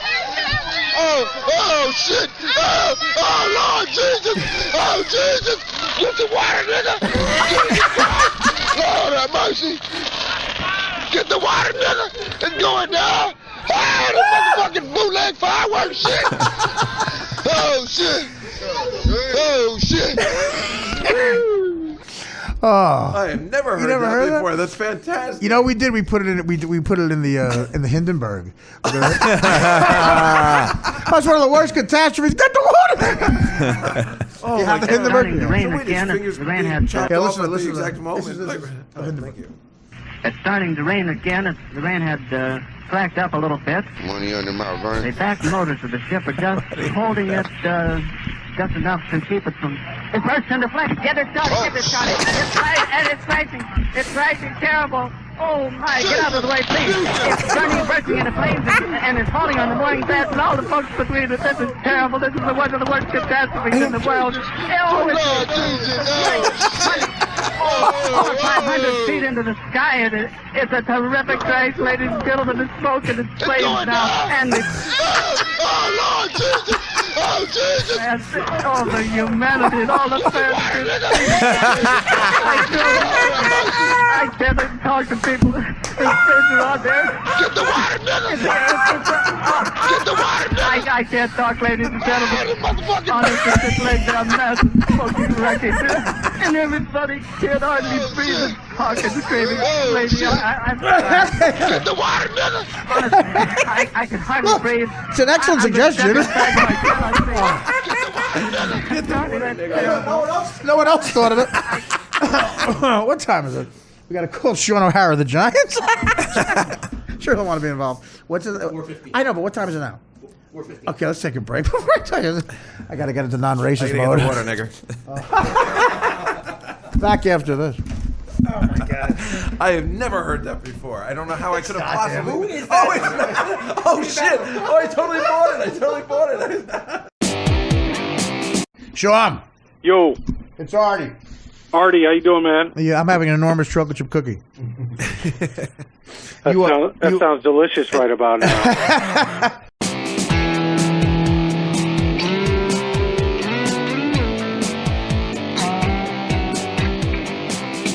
Are we on, Dan? Yes. Dan gave me thumbs up 50 times, so we're on. My guest is a guy who I have an interesting relationship with. First of all, I'm a huge Giant fan, so he's one of my heroes. When I was shooting the movie Beer League, I shot all the softball movies and the softball scenes at a field in Rutherford, New Jersey. And, we were there for about a month straight because most of it was on the softball field. And cut to a few years later, I get invited when I was on DirecTV to do this charity golf event for Shawn O'Hara, the center for the Giants. And I'm a big fan. I said, sure, great. At Trump's golf course in Bedminster. And this is a couple of years, obviously, before he became almost President Trump. And because of Shawn, I golfed 9 holes with Eli Manning and Donald Trump. A slob like me might be able to say I golfed with the president. And Shawn told me at the outing that he lived next to the field and he would come by and watch us film sometimes. And he was sort of excited to see us film. I was like, wow, now you're my hero. You should have said hi. Shawn O'Hara. Shawn, is that accurate? Am I getting that right? Yeah, I mean, it kind of makes me sound a little like a stalker. No, I was peeping at you through the fence. I was checking it out. I mean, of course, nobody knew exactly what movie was being filmed and what was going down. But right. But yeah, that's a pretty good rendition of it. And I didn't realize exactly what was going on until one day I almost ran over Ralph Macchio. He was getting out of his trailer, and I tell you what, he was dressed to the nines. He had his full softball gear on. He even had the eye black on, and it wasn't even sunny. He was ready to rock. He was. Ralph, what a great guy, man. He really did me a solid there. A movie star. Did somebody say to you who's in the movie? And when they said Artie Lang, did you say anybody famous? No, man. I mean, listen, I went to Rutgers, and I was a big fan. I used to listen to you all the time on Howard Stern, and actually, some of my college buddies, I still to this day do not know how I got this nickname, but early on, young in my years at Rutgers. My nickname became Fafa for some reason. Really? Okay. And I tried my best to distance myself from that, but a bunch of the guys I played with: Anthony Spizzo, TJ Spizzo, Denton Cinquagrana, Jack McKiernan, a bunch of those guys. They were huge Howard Stern fans, and they dubbed me Fafa. Like Fafa Foey. Okay. Yeah. Okay. I figured out where you were going with it. Okay. I was going to say, I had a high school nickname that was similar. Like the first 2 letters were similar. My nickname was Faggot. That was for different reasons. Not that there's anything wrong with that. It was just a nickname. Yeah. Not that there is. But listen, I mean, a huge Giant fan, and, you were, that offensive line, those 2 years with Eli, I was at the game in Indianapolis. And look, 2 of the best world Super Bowls ever played, right? I mean, you guys are the only thing standing in between Tom Brady and a perfect life. I love it. Yeah, I mean, I tell you, you look at Super Bowls, and it's funny. Throughout the NFL, you can always look and say, "Wow, 1 or 2 plays, really changed the outcome of the game." What a different world we'd be living in if David Tyree doesn't make that magical catch. Unbelievable. And if Manningham doesn't make that unbelievable catch up the sideline. Certainly 2 great plays, and then you look back to last year, and the Patriots, they don't win last year if Russell Wilson just hands the ball off on the 1-yard line. I mean, come on. You know what that was like? Here's my analogy, Shawn. See if you agree with this. That was so stupid. That was like if somebody told you could have $1 billion. It's in an ATM machine with a special ATM card. Here's the number. And you go and just get it out of that ATM machine and you have $1 billion. So instead of putting the card in the machine, you stop a foot before the machine and you throw the card at the machine. then the card drops on the ground, and out of nowhere, your worst enemy picks up the card, puts it in, and takes the $1 billion. It was that stupid. Yeah, you throw the card. You got the winning Powerball ticket in your hand, right? And you fumble it, on your way into the cash. I mean, that's like thinking the blue part of the globe is the sky. Yeah. Which I did till the 12th grade. But, honestly, that is, look, they took, first of all, you have arguably the best short yardage running back in the history of the game. His name is Beast Mode. Marshall, you got 3 plays today. 3 plays. He's got to go a fucking yard. A yard, Marshall Lynch. He was lined up like a wide receiver. They weren't even in running mode. They were telegraphing it. I mean, have you ever seen something? Pete Carroll. Do you think Pete Carroll owed a bookie a lot of money, or what do you think? I mean, did you ever see anything that stupid? You know, they got too cute, and you know, I know looking back on that aspect of it, they said, you know what, the Patriots went into their 6-2 goal line package, so they had 6 defensive linemen out there, and Seattle said, hey man, we can't run the ball against that, and you know what, they outsmarted themselves. But the biggest thing is, after the game, you know, they said, hey, I'd still call the same play. So, you know, that just tells you where their mindset was at. And I tell you, with one play, it really changed, you know, even for Seattle, because think about it, they would have been back-to-back Super Bowl champs. Yeah. I mean, immortal. Like, you're talking about Hall of Fame, maybe for Carroll, for Russell Wilson, immediately back. I mean, look, they're just saving face. We will run the same play again. That's like Scott Norwood saying, I would have missed the field goal again. I like my life. If I had a chance, I would have missed the field goal again. You know what, Sean, we were real wise asses, me and my friends, after Norwood missed that field goal. True story. There was a place in Union County, New Jersey, where I grew up, Norwood Auto Parts, and we said that we put the guy out of business because after that field goal, we said if you got a part from there, your car veered to the right. I don't know. It's. I've never seen that. You ever seen anything that dumb? I mean, besides Pauly Shore movies. I mean, anything. Well, I mean, I thought Son-in-Law was pretty good. and the funny thing about it is, you know, we actually used to call Chris Snee Crawl.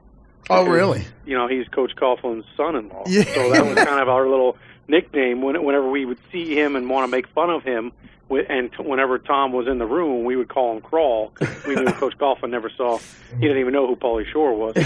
Good for him. You know, we didn't have to worry about him talking about, let's munch on some grinding.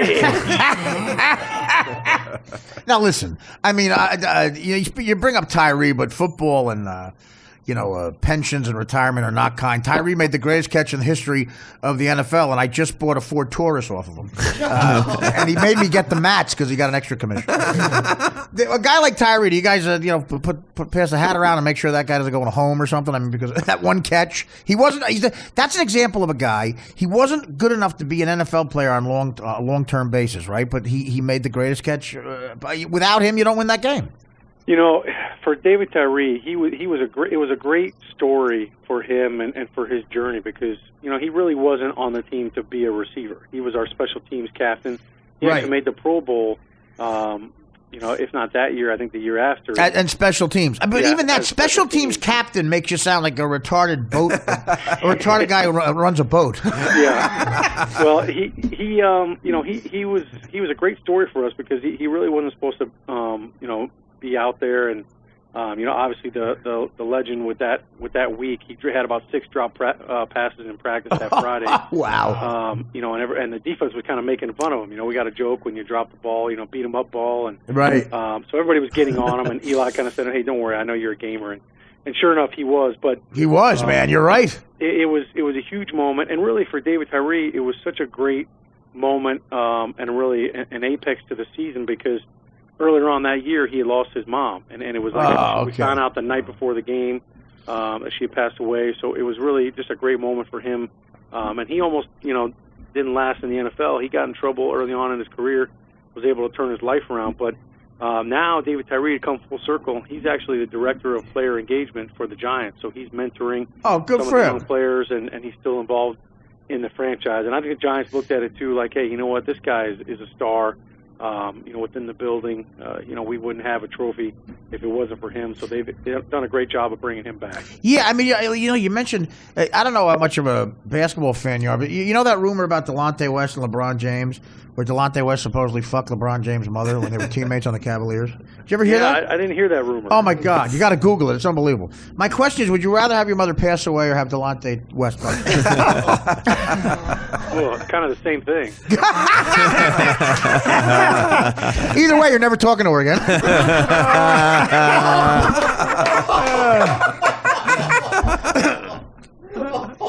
Sean came to rehearsal. No, I mean, he's bipolar, I think. He's bipolar, ambipolar. I don't know what he is, but he's crazy guy. But I mean, listen, you're an athlete. I know on sports teams, it's such a camaraderie. You go to war with these guys, and sometimes guys sleep with wives, girlfriends. Your mother, I mean, that is just like out of line. Like, what do you say to your mom? What do you say to your mom? Like, Mom, what are you doing? Well, I think it's two words, that come to mind when you're talking to Delonte West, and the initials are MF. I think, That's imagine that LeBron James can never call him a motherfucker. At some point, there's got to be a no-fly zone. You know what, Sean? I'm a comic, and you came up with the best joke. MF, that's right. You can't call him a motherfucker. You motherfucker. Yeah. That's right. I think he would have just gotten a couple Christmas cards with some words on it. Oh, man. But, you just can't trust those guys named West. Whether it's Delonte West or Kanye West. You can't trust I tell you can't trust your guy's named Belichick. And what about that deflate? Do you think there's any? You're a center. Do you think there's anything to that deflating balls? Do you think there's anything to that? Would Eli ever come to you and say, would you? Is there something to that? A quarterback would have a better game with the balls that is at the right temperature or the right. No, you know what? To me, I thought it was a big hoax. And did you? I've been in the equipment rooms when the quarterbacks come in, and the thing is, the NFL, they basically let the quarterbacks do whatever they wanted to these footballs.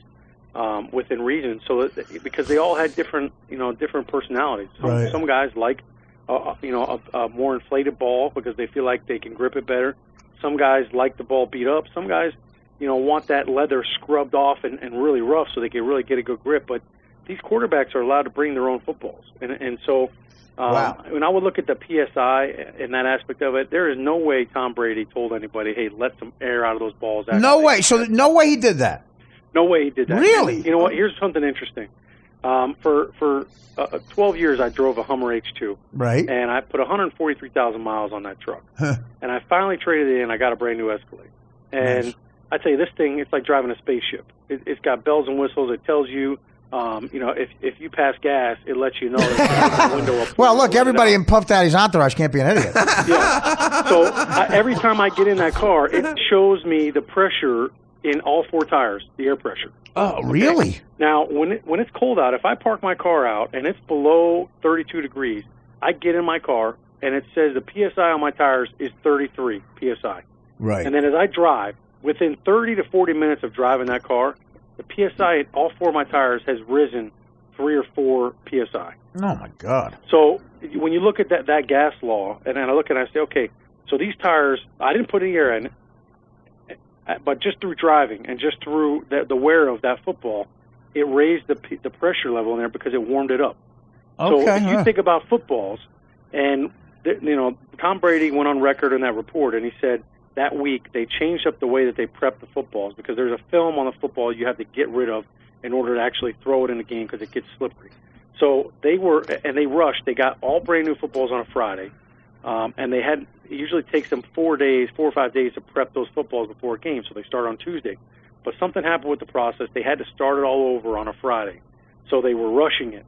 So they were to have these footballs, and they were buffing them, and they were rubbing them, and they were putting them in the dryer, and they were running around trying to wear down that leather. Jesus. And they warmed the balls up. So I think when they tested the balls, the air in there was a lot warmer, and then now you go out and you play, and it was cold that day in that game, so now temperature dropped. Just like when I'm driving my truck and I get to where I'm going, it says 38 PSI, and then I let my car sit there for a few hours. I come back in, the PSI in the tires has now dropped. Wow. So you're saying the Patriots are a bunch of cheaters? Is that what you're saying? That's what I heard. And whoever made the Escalade worked on those footballs. This is the best Escalade commercial ever. Yeah. So you're saying Puff Daddy let the air out of the tires by fucking J-Lo in the back of the Escalade? Wait, I have an important... So you're telling me, though, that Tom Brady...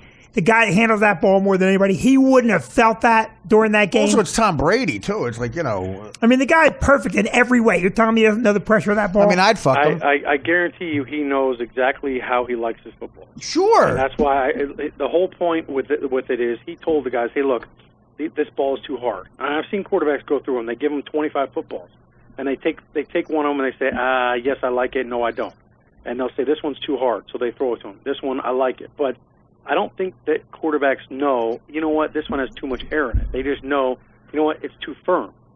So right. The firmness could be, well, the leather is not softened up enough, or it could be the air pressure. But they're not looking at it like, hey, I want all the footballs to have this level of PSI. I guarantee that conversation never happened. It was more about the feel. Can I grip the football? Do I like it? Because Tom Brady likes a ball that he can grip, which I don't blame him, but especially when it gets cold out, because that leather can actually get really hard. Well, yeah. Well, first of all, Tom Brady does like a ball you can grip. Just ask Jerry Sandusky. How about Jerry Sandusky? Was that the worst thing you've ever heard in your life? Yeah, there's special places for people like that. I mean, he's not getting out, right? I hope not. He's up for appeal, and he's gonna be the new Jared at Subway. Yeah, and he's getting his pension from Penn State. I know his wife's gonna get it. Yeah. Well, I don't know. Do you think that Sandusky knew that those kids' balls were deflated? Well, how about that? Did you ever fuck with Eli? And if Eli asks you to do something and he says to you to do that thing with the balls, and you go, yeah, and he goes, well, I'm going to pass it around, and you said, oh, you meant the footballs? What about that? Didn't you had a story, Shawn, where you said it was either you or another giant where you would every once in a while you'd fuck with the quarterback and you'd cut a hole out for your nuts and he would grab your nuts or something. Was that you? Well, allegedly. I was going to say, was that you or my dad? The quarterback-center relationship is very sacred. I know. You have to have a very different bond to let another man, go where most. I was going to say, are there any guys would you let Cam Newton behind you? Yeah, if he was in shotgun. But I call him the Pink Panther. The one thing is Eli's a good old boy, and he loves pranks. And loves pranks, hates Jews. It was my 5th year when he came in as a rookie, so we had a little fun with him. And yeah, I definitely played a lot of pranks with him. I used to love to take the big wad of bubble gum I'd been chewing all day, and I'd stick it on the football. So when I snapped it to him, it would just suck right in his palm. Little tricks like that. And yeah, there may have been a hole in the pair of stitches. Something needed to get aired out, and that kind of stuff happened. Was it awkward when Eli Manning would force you to buy insurance from his brother Cooper? No, I tell you what, Cooper is a piece of work. I don't know if you've seen the pieces that he does for Fox with. Oh no! Oh, he does some stuff with Fox that is classic. He interviewed Rod Tidwell, this past weekend. Right. And it was Cuba Gooding, but he just kept referring to him. Oh, that's right. Okay. And wouldn't come out of character. But Cooper is by far the biggest personality in that family. Yeah, and the shittiest football player.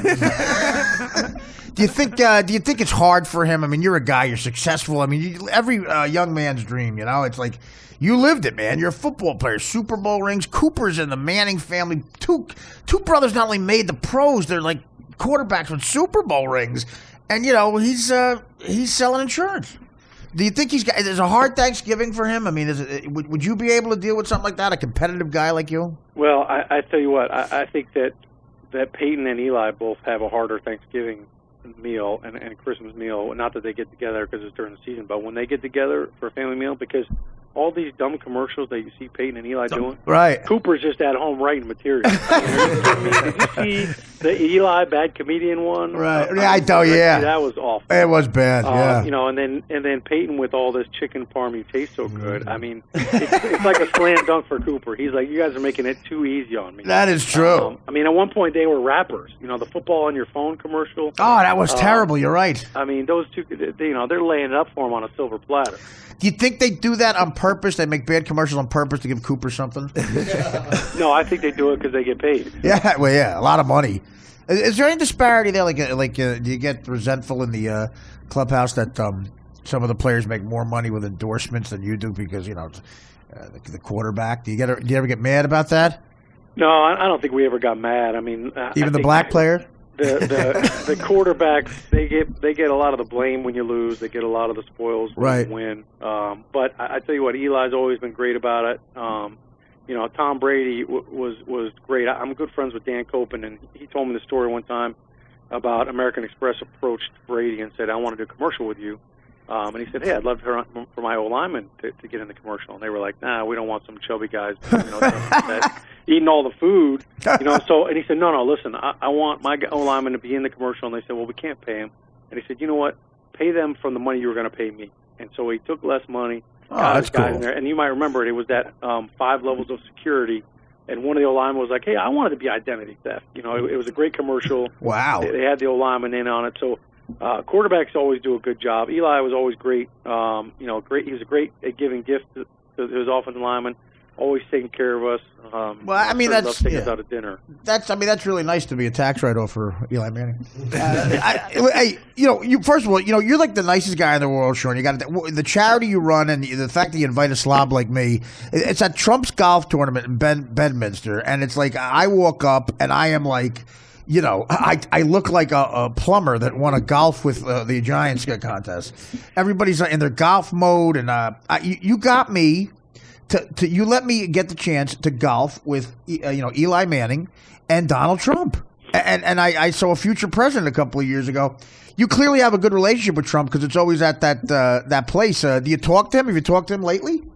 No, he hasn't returned any of my text messages. I keep asking him if he's feeling okay, and he just hasn't gotten back to me because he's saying some crazy stuff. Yeah, what do you think of him? Are you a fan of him politically? I mean, he's clearly a guy that he seems like a good guy to hang out with. I did notice he's like a big kid. Like he's the kind of guy where you know him for 30 seconds, and even though you're adults, you feel comfortable goofing on his mother. I mean, you could goof on his shirt, and he'll come back at you. He's like a big, immature guy. Kind of fun, but I don't know if you need that for president. But well, I tell you what, he's something that we really haven't had in a long time as president. He's a personality. Yeah, racist. We usually think of these guys as just straight liners. They don't, their answers change. They don't really push the envelope. He's definitely doing that, and I think what he's done is he's brought a lot of issues that everybody was scared to talk about to the service. Sure. I don't know if we want him representing us in other countries. Because, right. That's, to me, the biggest thing about being president of the United States is you're representing all of us. Yeah, you got to be presidential on. So, I mean, I think I do get a kick out of him too, and the immigration stuff, but the world is out of control when he's president and Sean Penn is negotiating prisoner. Here's my big concern, and you mentioned the golf outing at Trump National. They've been great over there. It's a great day. It really is. It really is a fun day, and I appreciate you coming out. And I know that it sets you back to your chiropractor about 3 weeks in the golf club one time. I apologize that both times I went, I was drunk, shirtless, and throwing the ball by the 4th hole. But well, as long as you don't hit anybody with the golf ball or the golf cart, we're okay. Yeah. But I tell you, Trump, the thing that worries me is, his group, when he played that one year, he went out and they finished 17 under. Yeah. Okay, so my trust in Donald Trump has really stopped down because his line was, we were and we were almost completely legitimate. So he's got that political thing going on. He doesn't really tell the truth. I don't know how you were 17 under. Right. There's only 18 holes. So that means you every hole except one. Yeah, he's the kind of guy who will do that. He'll lie about he's like Ted Knight in Caddyshack. Don't write that down. I was in the rough. Yeah. I walked up to him and he said, look at the wax buildup on these shoes. Keep it fair, Your Honor. Right, keep it fair. Artie, I want these gone over again with a fine chamois. And I want them today, pronto. I never slice. And after a while, we both goofed on Eli. He's just sitting there with that, with the. I mean, Eli, it's, you say get cute. It's tough to get cute with Eli, right over the play. He's a bit of a mouth breather. Your thoughts? Well, you know what, Eli is one of those sneaky guys. Eli was always known for, he'd be one of those guys. He'd be in the middle of the game and. Be a TV timeout, and he'd be like, hey, guys, get in the huddle. Come on, real tight. I got to tell you guys something. And everybody get in real tight, and then all of a sudden, you'd smell the most foul odor. You realize that he just pulled you in to a big fart. Right in the middle of the game, and you're like, oh, my gosh. Literally, guys are dropping out of the huddle. Prop dusted the entire team. It's like the opening of Quincy. He's one of those sneaky guys. He likes to, he likes to kind of throw a little curveball at you every now and then when you're falling asleep. That's hilarious. What stinks? That's Cooper's game tape. What about Peyton? Is he a big load? You know what? Peyton is he's a football machine. He really is. I think he's like the RoboCop of quarterbacks. And come with dead or alive, you're coming with me. That's kind of his thing. And I think he can't turn it off. So everybody wants to know how much longer Peyton's going to play. And the funny thing is, man, for athletes, you play your entire career to get to the respect level that Peyton is at. Yeah. And then as soon as your game starts to slip just a little bit, people just throw you in the gutter. And, this game is better with Peyton in it. I tell you what, there's going to be a time when we don't have Peyton in it, and everybody's going to say, man, we sure missed that guy, and we missed what he brought to the game. So I don't see him ever stepping away from the game for too long. I think he'd like to be like John Elway is. Right. I'm sure. But yeah. He's just got to find the right fit. Well, again, unless he does it this year, and I want to get to some predictions maybe, but, Eli's got to really appreciate his teammates, man, because no one could have predicted, especially that senior year Peyton had at Tennessee, man. I remember every once in a while on ESPN Classic, they play that last bowl game. He was just a god, and he came in and he destroyed the Bears in that Super Bowl, throwing those unmissable passes, those soft passes over the middle. Who would have thought Eli'd have more Super Bowl rings, maybe than Peyton, and 2 more than Cooper, and 2 more than me. He's got a. You guys were really. You were a great Giant team to watch. I mean, I love the '86 team because if you want to party with somebody, clearly it's Lawrence Taylor. But you guys were such a great cohesive team with the front line. And Eli had a special relationship, and it's a special thing you did. Eli's got 2 rings, you got 2 rings. Coughlin, Coughlin retired. I wanted to talk to you about that. Coughlin, the only man in the public eye older than Bernie Sanders. What was it? I felt bad for Coughlin at the end. I think he a little rattled. He got a little older, and but I think he went out with class. I think it was good that he sort of. Would you have wanted him to finish out the season? Do you like the way he went out? And how do you feel in general about him leaving? I mean, he's your guy, man, right? Yeah, that was a tough day. We have a certain bond. When you win a championship like we did, 2 of them. You definitely have that bond for life. And football players and coaches both alike. The one thing you're always searching for is that football immortality. And there's only 2 ways to really attain that, and that's winning the Super Bowl or getting in the Hall of Fame. I think Tom will be able to have both. Well, there's another way. There's another way you do it: calling a fucking pass at the 1 yard line. Yeah, that's the different kind of infamy that you don't want. But you're right. You guys got 2 rings. That's a big thing, man. That's another level. Yeah, it's something that I mean, for me, playing in the NFL was a dream, and to get to do that, to get to play in a Pro Bowl, to get to experience some of those things. I feel like the luckiest man on earth. But I think for Coach Coughlin, I think he still wants to coach, and I think he would have coached another year or 2. His age is really, it's irrelevant because the guy works out every day. I mean, he's in better shape than most guys half his age. Yeah. I think he still would have wanted to do it. The only thing that I'm happy about is, you can't go into the Hall of Fame until 5 years after you're done playing, I think. Right. So this could start the clock for him on getting in the Hall of Fame sooner. If he coaches another 2 or 3 years, who knows? That just kind of delays that whole process. You're right. That's a good point. That is cool with his age. Absolutely. Yeah, it's kind of the silver lining. I mean, there's never a good way for a coach like that to step away. But I'll say this: I wouldn't want to be the coach to come in after Tom Coughlin. Those are big shoes to fill. Yeah, it's going to be. They got a younger guy, McAdoo. What do you think about him? What do you know about him? He can't even get a good suit. Well. He looked like Tom Hanks in Big. Yeah. But then when you look back on the photos, he actually looks like the principal from Ferris Bueller's Day Off. Oh God! Well, if you Google that guy's personal life, he doesn't want to be that. He's got Sandusky type issues. He's got his work cut out for him. I think the biggest thing is going from offensive coordinator to head coach is a tough job. You can't just put your head down and focus on the offense. You've got to deal with the defensive side of the ball. You've got to deal with the game time decisions, the timeouts, the challenges. So there's a lot more to deal with. And I think that's going to be, he's going to have some growing pains his first year, but he's definitely a smart guy. I think it's big for the offense that now they're going to have a 3rd year, and Eli's going to have a 3rd year in this offense. Now they just have to find somebody alongside Odell Beckham because he can't do it on his own. The fact that Victor Cruz never took a snap for him this past year really hurt them offensively. Wow. So they've got to have a plan in place. They want Victor Cruz back, but they've got to have a plan in case Victor can't come back 100%. Well, let me ask you a question. So now that head coach, what's his hours? I mean, that guy's working right now, right? He's always there. Right? I mean, what's a day like for a head coach? I don't think coaches know the difference between day and night. Yeah. I really do. And I'll be honest with you, a lot of NFL players would love the game. They love being around it. And I can't tell you how many people say, hey, you want to get into coaching. And the toughest part about coaching is just that you are married to that job. And I think a lot for head coaches, you know, a lot of those guys, they're in the building till 11 o'clock, 12 o'clock at night. You know, some of them, you know, they get up before their family's awake and they come home when they're asleep. So it's ungodly hours. They love what they do.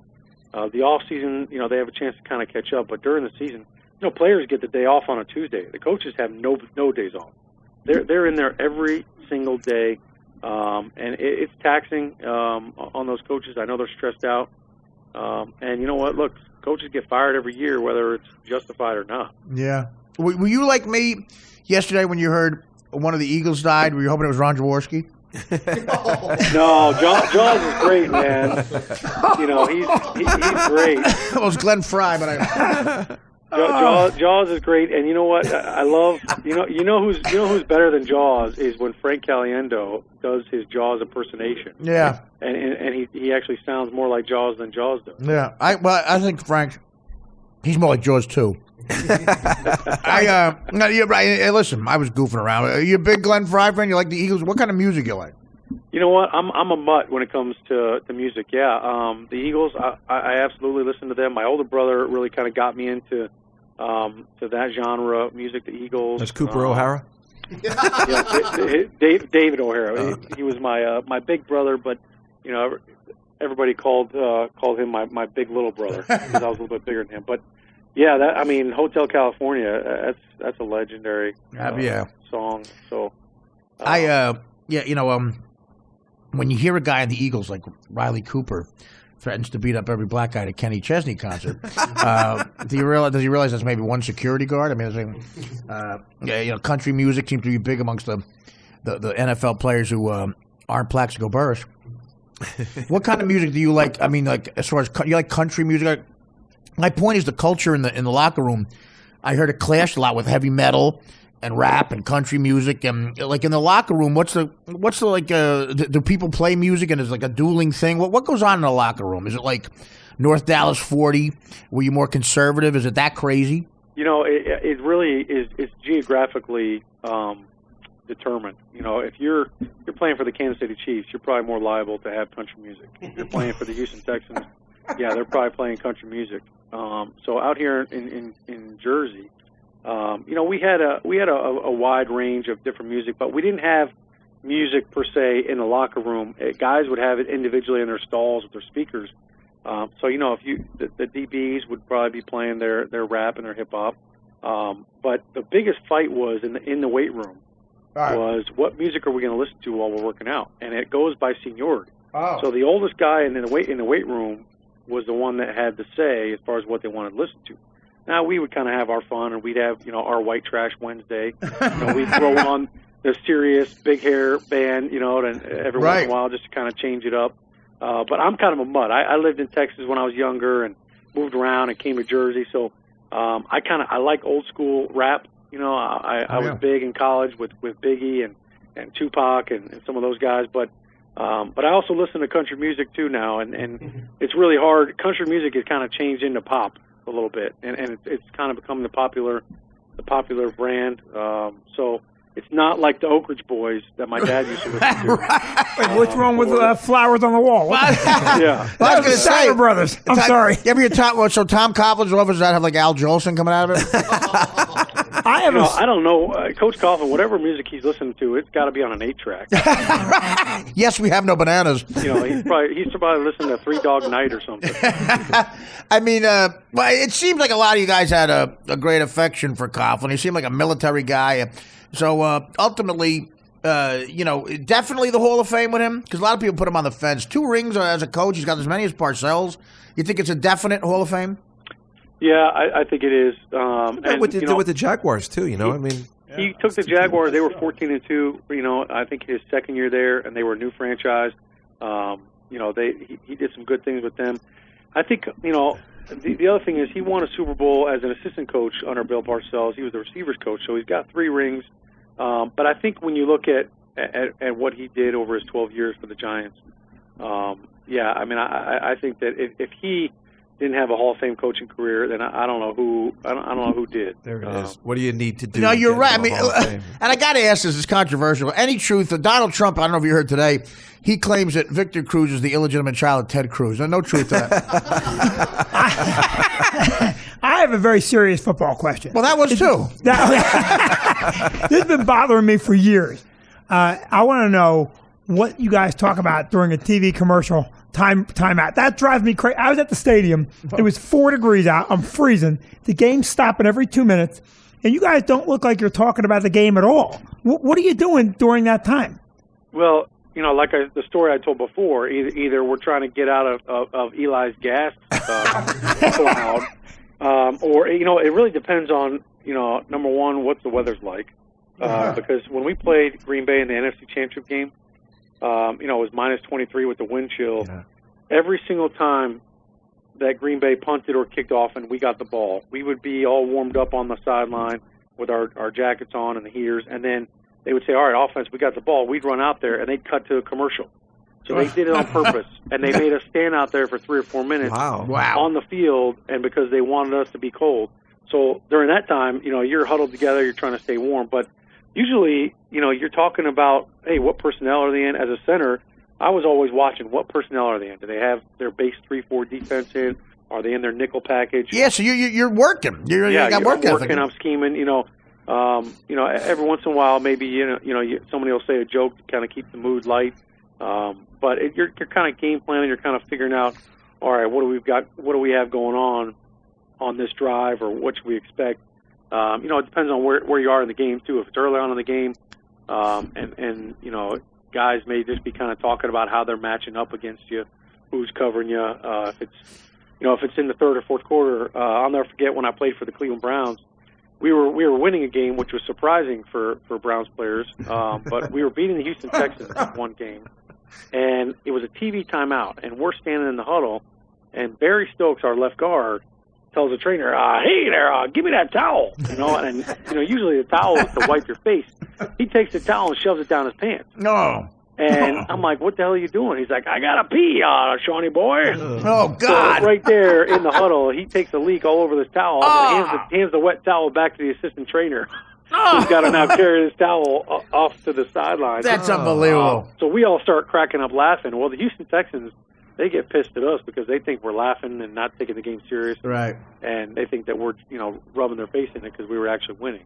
At one point, do you guys get together as a team and say, you know, collectively send an email to Antonio Cromartie and say, you can't go to another christening? You know, and boy, you think he's a hockey player with the way he's sneaking those pucks past the game, you know? I mean, he might run out of actual names. I mean, you got to be more responsible than that, right? I mean, unless look, some guys are like ancient Romans. Like, you get rich, a man spreads his seed, right? And that's what he's doing. But I mean, don't you feel like every third kid might be the head of the Crips? I mean, at some point, I mean, don't you just withdraw? Yeah, well, I'll tell you who's withdrawing. This latest wife from the bank. Did you hear his latest wife? Sean, it's such a nightmare. She's mad he didn't make the playoffs because he's going to be home bothering her. I mean, the home he bought. Doesn't that make you just crazy? Well, apparently he's going to be chasing her around. That's probably why. Yeah, I mean, a vasectomy, something. 14 kids with like 12 women. That's hard to do. It is. That's a lot of poems on a Hallmark card. You got to figure out to make it special. Sean, what's the charity you're involved with? You should plug it because it's a great thing, and that I've gone and ruined twice now. But you do a great job there. What is that charity exactly? Yeah, the Shawn O'Hara Foundation we created in 2009. The mission statement, it's a catchy little acronym called HIKE, H-I-K-E. For those of you that are keeping score at home, it stands for Health Increase Knowledge and Education in Life-Threatening Diseases. So, we reach out to different organizations, but cystic fibrosis has been our main benefactor, and it's something that I've been an ambassador of for about almost a decade. And it's a great opportunity to really help out these families who, who have children that are battling this disease, and it's a lung disease where it attacks their lung capacity, and they get a lot of bad infections, and also attacks their digestive system. So it's a tough thing to see families battle and go through. And our golf outing is our premier fundraiser event, and it's a great opportunity because the kids with cystic fibrosis really can't be around each other. Yeah. So having an outdoor event is a good day for them to come out and spend some time together. So it's great. I appreciate you coming out. I know. Although I found out after the fact that you were a Jets fan and you wanted to play with Nick Mangold. No, that's not true. And I said, there's no way you two can be in the same golf cart. I was busting Nick Mangold's chops. I'm not a Jet fan. No, I'm a Giant fan. Nick Mangold. I told him. I said to Nick. I asked him a question. He tried to evade this for my old DirecTV show, and I said to him, "Is it true that every time Antonio Cromartie successfully talks a stripper into abortion, he has a barbecue?" And what do you bring, really? Well, I think they just call that a Friday. Dude, you're outdoing me with everything. It's on fire. I got to tell you, though, man, I feel bad. Me and Trump were goofing on Eli by the 8th hole, and Trump started talking about how he got Steve Jobs to speak at his event, and Eli Manning said he had a charity, and Steve Jobs hadn't passed away yet. Nobody knew he was that sick, even. He and Eli said to me and Trump, God, I got to get a number because I have a charity. Maybe Steve Jobs would speak at it. And Trump said, I'm sure he would. And I jokingly, I was serious, and he believed me. And I forgot to tell him it wasn't true. I hope he didn't pursue this. I told him as a joke. I said, if you can't get Steve, he has two brothers who are very eloquent in the company, and their names are Bo and Hans. And he didn't, he didn't put two and two together, and I gave him a fake number, and I just hope he didn't pursue Bo jobs and hand jobs. Well, I know him. He wouldn't want those for free. Have you seen him get blown by a whore? We'll move on. By the way, Eli's wife, Eli lived right across the street from me, man, and what a beautiful Southern belle there, and he was always walking the kids. A real family man, Yeah, he's a good Southern boy. I tease him all the time. I don't know how he managed to keep her around. She's way out of his league. She's hot. She's really hot. And I'd be in line with them at the pizzeria. And those 2 Super Bowls help. They do, I guess. But again, I said, the guy you beat, Tom Brady's in Maui, banging everything that walks, and you're here online for a pizzeria with me. That's a real family man. But you got to admire that. I tried to sell him weed a couple times. Nope. Nothing. And I said, give me Cromartie's number. Shawn, you're a great guy. You got a great sense of humor, and obviously a funny guy. Solid player. I hope we're hearing your Hall of Fame speech, man.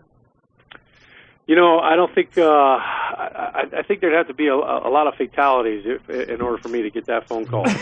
No, come on, buddy. But I tell you what, I'm happy with my run. I was an undrafted guy, so I tell you what, I had a good run, and now I just enjoy talking about football and doing stuff with the NFL Network and doing stuff with the Giants. So I'm hoping that Tom gets in there so I can go experience that, and then who knows if Eli can pull off another big win, maybe he'll get in and I'll get to go with him. Yeah, no, I think gonna get there, man. I think gonna get there, and I enjoy watching you. And real quick, give us some predictions. Real quick, you got the Broncos and the Panthers. You got Patriots and the Cardinals. What a year the Panthers had, man. Cam Newton and the Broncos, and Peyton's back, and Peyton. You think with you're gonna be 100% there health wise, and Tom Brady. We gonna see him again in the Super Bowl or what? Yeah, I thought Peyton looked pretty good. Certainly his arm, is what it is. But I think the wind was really a big factor, and it's hard to really gauge how much it's affecting you when you're watching on TV. But that wind was a factor, and that's why I think they ran the ball a lot more than most people thought they would. I think Denver is a better team, and I think their defense is phenomenal. Yeah. But I still think that with Tom Brady, if he's got Edelman and if he's got Gronk, nobody's playing the quarterback position better than Tom Brady right now. Wow. And they're one-dimensional. They really don't even try to run the football. Basically, when he hands the ball off, it's just to give his arm a rest. Right. And I think that what he's been able to do, I could easily see him going into Denver, winning that game. And what a great story it would be for Tom Brady to go play a Super Bowl in San Francisco. He grew up a Niners fan. You know, he grew up in California. That would be a great moment for him. So I think the Patriots could very well win that game. And then for the Carolina and the Arizona game, Cam Newton has been on fire. And Unreal. Carolina looks to me like the Seattle Seahawks did the last 2 years. Yep. They're the most physical team. They beat you up in both the offensive trenches and the defensive trenches. They're a very physical team. And Cam Newton, I don't think people really appreciate how big Cam Newton is. He's about 6'6", right. 265 pounds. Well, yeah, I played in the Beach Bowl for DirecTV when I worked for them in Indianapolis when you guys beat the Patriots. I don't know if you saw it. I threw a touchdown pass to Terrell Owens. We're going to do it later. But did he cry and say, "That's my quarterback"? Yeah, he looked good on our team. Of course, Maria Menounos was guarding him from extra. She had a good blitz. But no, he was our coach. He was the coach of our team, Cam Newton. They have one of the football players. And you're right, he is built like a tight end or something. I mean, he's huge and made out of concrete. Yeah, he's a big guy. And I tell you what, guys don't want to come up and tackle him. You know, everybody wants to try him in the first quarter, but by the second half, you see guys bouncing off him. But he's done a great job. I think Carolina's got a great opportunity to punch a ticket to the Super Bowl. You're right. Cam Newton's a unique guy. He's a big quarterback, and I'll tell you, I've never heard anybody sing "Music of the Night" by Phantom of the Opera that well. Every word he knows. You going to go to the Super Bowl? You don't care about that, right? You stay home. You're over that, right? I'll be there. I'll be out there working the whole week for the NFL Network. Oh, good. Perfect. Yeah, so I'll be out there. All right, can I come by? You got a room where I can crash? Or? You could come by. I got a pool and a pond. Pond would be better for you. Do I have to bring Ralph Macchio? Bring Ralph. Sure. Listen, buddy. You're a good man, brother, and I'd love to talk to you again. You're a great interview, and I'm telling you, you're going to get that Hall of Fame speech, man. If not, we'll just tell people you're in. Who knows? I appreciate it. Who checks that? You're welcome on the show anytime. And again, a great charity. And listen, you might have run a charity with the future president of the United States. I can never vote for Trump, not because of political reasons, of course. I'm a convicted felon. I can't vote. Hey, they made it easy on you. Shawn, take care, man, and be careful on Escalade. All right. I love Thanks, you. Artie. Thanks, guys. Great job. What an interview. Great, funny guy, man. The great Shawn O'Hara. I wanted to ask him, and I didn't get to do it. I wanted to ask him what he thinks of Rutgers and what he thinks about the Rutgers head coach getting fired. Yeah, Rutgers, they don't have to keep anybody in personnel for longer than a couple of years. It seems they got to really, But that head coach got fired. Yeah, that whole team was a mess at that. They want to get in the Big Ten, right? They're in the Big Ten now. Yeah, is that what it is? Big Ten. Okay, come on. Yeah, it's a big deal. You know they're not going to win a game for fucking a big No, they're going to. Why do you want to do that? It's a big deal for money for the school, but they're not going to win. Well, they could win, but that program being a mess. Look. The guy got in trouble. Coach Flood got in trouble for helping a kid pass dance appreciation class. Legitimately, that's the class. Sandusky did the same thing. Pass that class and come right to my house. But here's the part that pissed me off. Rutgers fired him and said the coach intervened and tried to get him a grade, and that he doesn't care about the players. There's always some Jersey scam. Go ahead. It's true, but I thought there was also, a lot of those guys kept getting arrested. Like it wasn't. Okay, but it's not like the coach is running a crime ring. He's not saying, okay, let's rob drug dealers on 3, break. Well, I heard they did do that in the 70s, but. Isn't you're he right. kind I of agree responsible, in a way for, doesn't he take responsibility in the sense? Don't they think about? Why don't you get off your bully pulpit? Listen, you get players on your team, and 3 or 4 players went bad. There's 90 guys. But you know how they say that Marvin Lewis is now responsible because he couldn't control his team at the end of that Pittsburgh game? Isn't it? Okay, well, that's different. That's hard. Yeah, that's on the field. That's players on the field. No, but a black guy can't control a black guy. This is a coach that really cared, and he tried to get some kid a passing grade in dance appreciation. Well, look, I didn't realize that was the reason that they. That's what's the start. I follow, Rutgers a lot. I go to games on Twitter. I go to games too.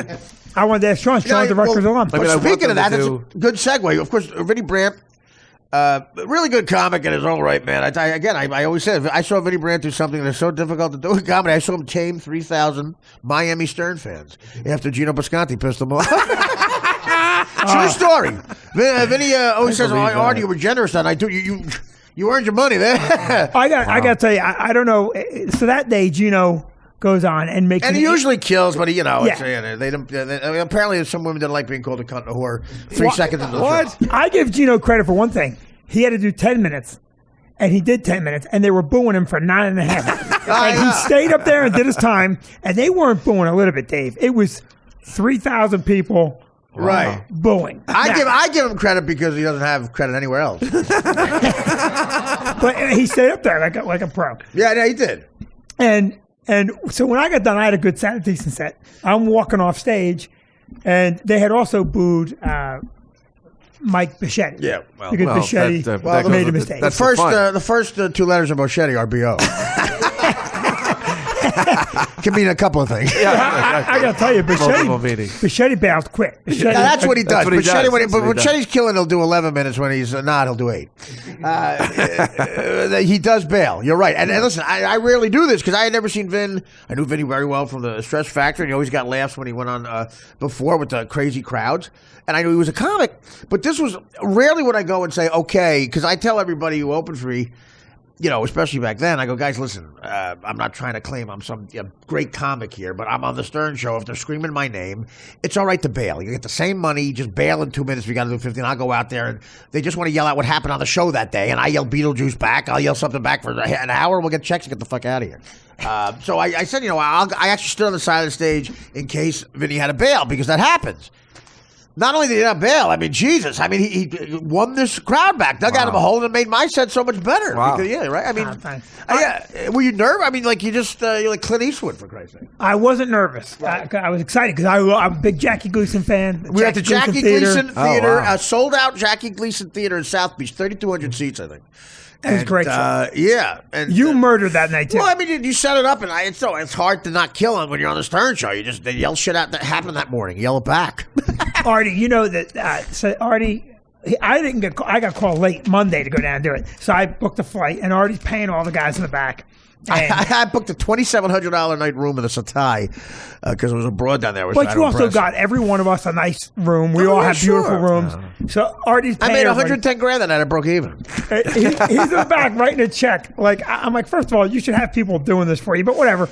It's the only time I work with Artie. And he says to Bisconti, how much was your airfare? It was like $260. And Bichetti's airfare was like $270. And he said $260. I didn't say your credit score,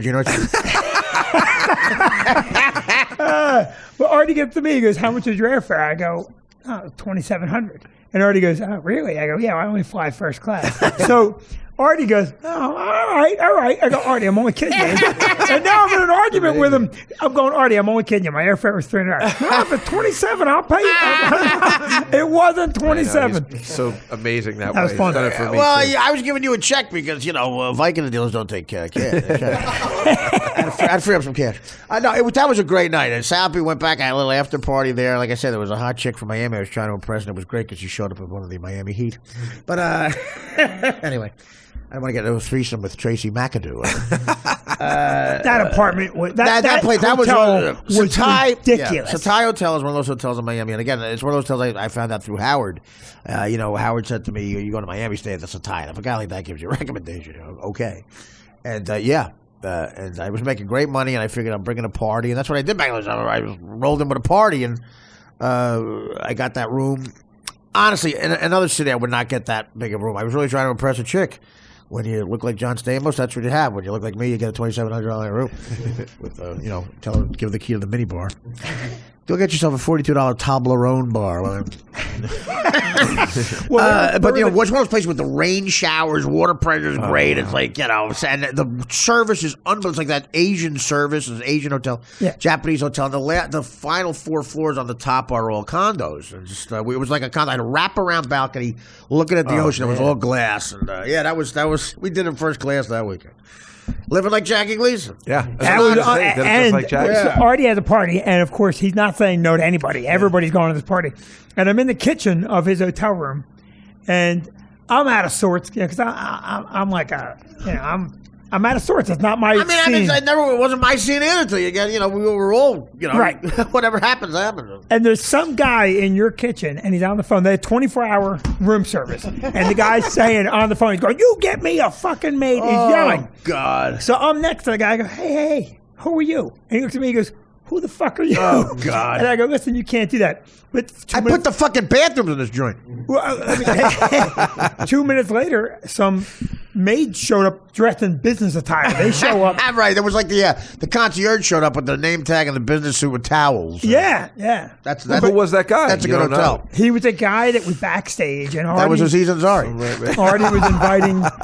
Artie was inviting a lot of girls and guys from backstage. Yeah, every once in a while a chick hangs a curve and I swung. The party was insane. You don't fucking Miami 10, you get an Arizona 7. I missed that one. No, damn it. It was fun. Anyway, so Vinny, again, that's I always remember that on the stand-up side, but Vinny also owns one of the best clubs in New Jersey, or anywhere, really. It's festive, and you have very nice people working there, and you're really great, too. Yeah, a club that our generation sort of, one of our home clubs. I've done a lot of fun things there. As a matter of fact, my first comedy DVD, it's the Whiskey Talker. There's extras. There's a whole gig that we did there at the club, and we love it. It's right by Rutgers. That's why we're talking about it. It's on New Brunswick. It's on Church Street. Church Street. Yeah, Church Street in New Brunswick. The Stress Factory, a legendary place. Check it out any other time. But I announced this on Twitter. I'll announce it here too. I'll be doing the Super Bowl weekend. 2 shows Friday, 2 shows Saturday. At the Stress Factory? At the Stress. I think it's February 5th and 6th, maybe. You want to come by and do a set? I don't want to do a set, but I'll come by. Oh, well, you want to come by? Dave comes by a couple weeks ago and doesn't tell me he's there, and just like a regular dude buys a ticket and sits at the show, which I appreciate it from the standpoint you didn't ask me, but you could have asked me. I know. That is rare because even with New Brunswick, I asked him what was your expense. The tolls were $2,700.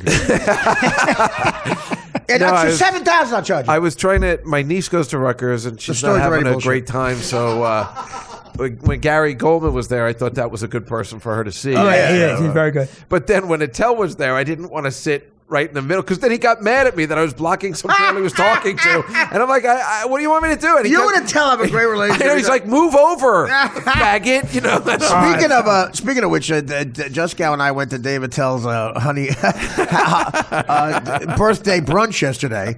That people from the comedy cell are great people. Steve and the girls there, Liz, right. The other guy, Val wasn't there, of course.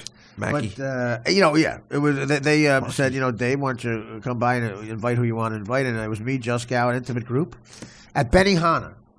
Russ Maneve, the great Russ Maneve was there, and of course, great Nick Griffin. And who was the guy? I met him before. Yeah, that's the guy that does all of Attell's music, right? Like on his TV show. Really nice guy. Great guy. And he does look like a musician. He's got rock star hit. Yeah. And we had a great fucking time. But, again, it's a bunch of comics, and the guy comes, in Benihana, it's the guy comes right in front of you. He's like, it's like he looks like a blackjack dealer, but he's making steak and pepper. And it's usually a Japanese guy, but they, of course, like the Italians sold to the Assyrians for pizzerias. It's not any Japanese guys. They taught a bunch of guys from Morocco how to, speak Japanese and do the tricks. They do the tricks like it's like I call the guy the David Blaine of food. That's right. He does puts the onion rings up like a pyramid, lights it on fire, and he mails it in. We get it, all right. And he was doing what we called non-original shit, which comics call hacky. And then we're laughing at that because we've seen this a million times. And I look at his name tag, and I swear to you, his name was Haque. Haque. That's great. I said that's how the French describe Paul Reiser. Okay. And he didn't know what we were talking about. I said, "Hey, Hack." So we kept calling him Hack.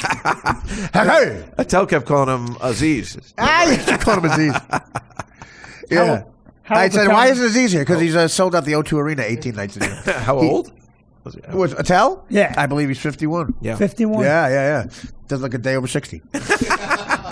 Dave, again, I'll say, I'll go sappy. A lot of guys say, it's hard because we're such good friends with him. I think Dave Attell, if there's one guy in the history of a comedy, one person who's ever lived, who you said, Art, you can see one guy every night for the rest of your life. You have to see one guy do a 20-minute set at a comedy club in the New Jersey, New York area.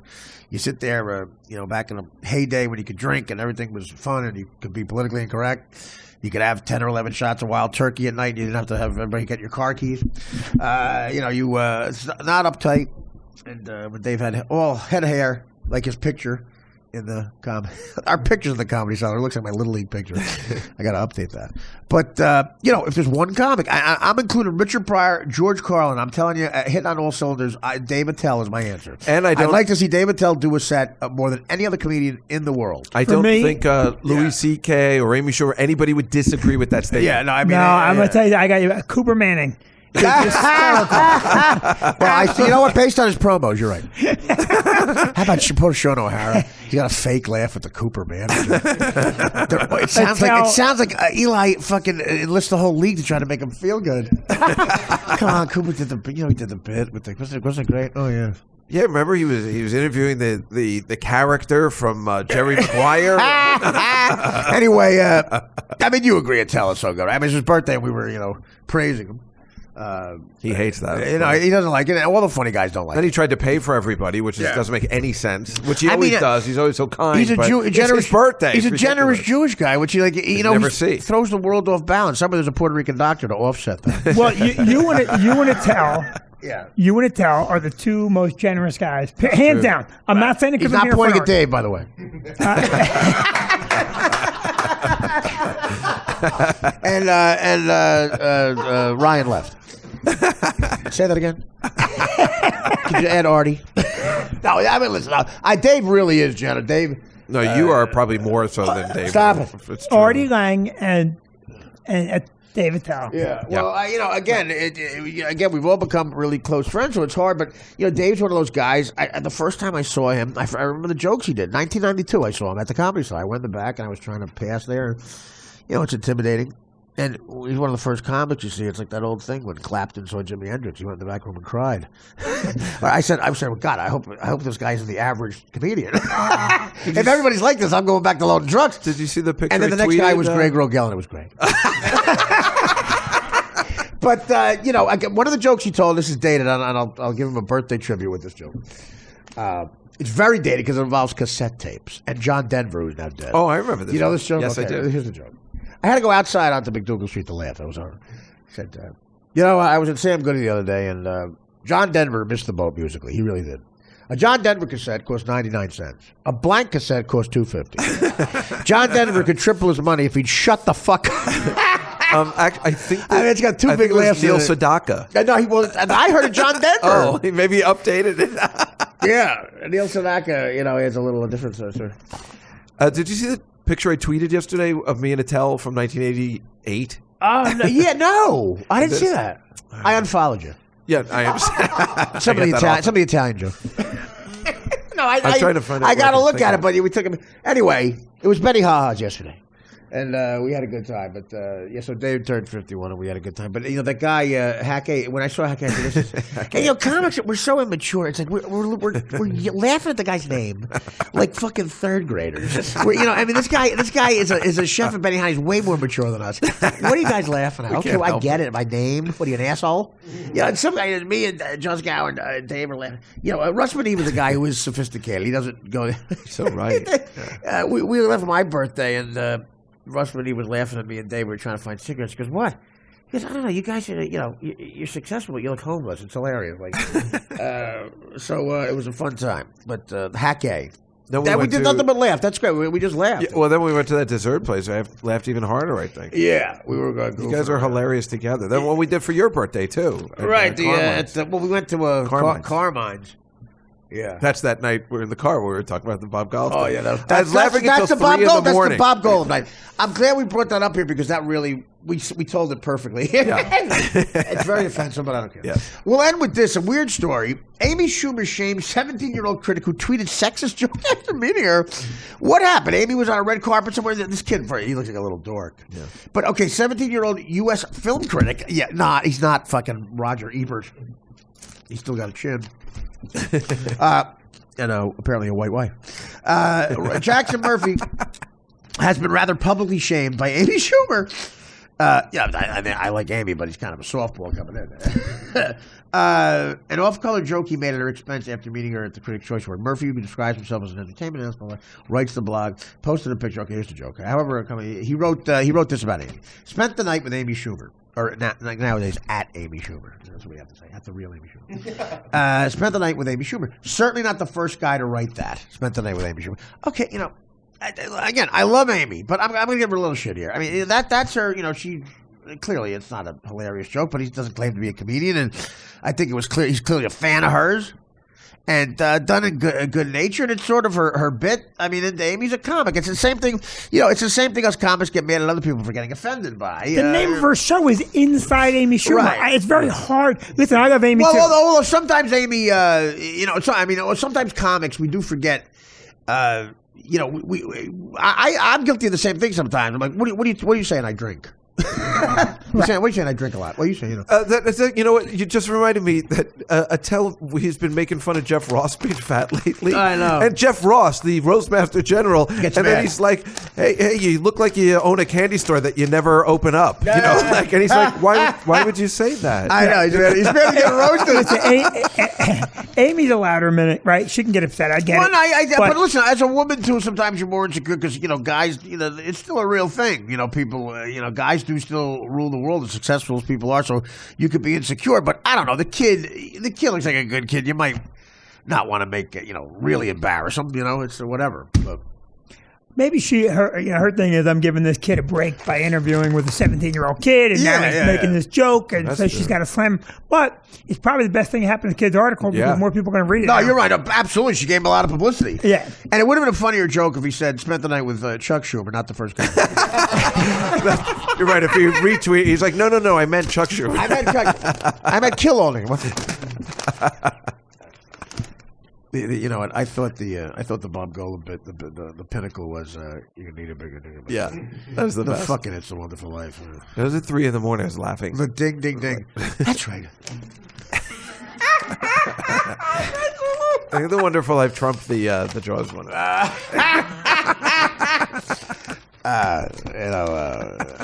about what's in Casablanca? Louis, this looks like the beginning of a beautiful deer.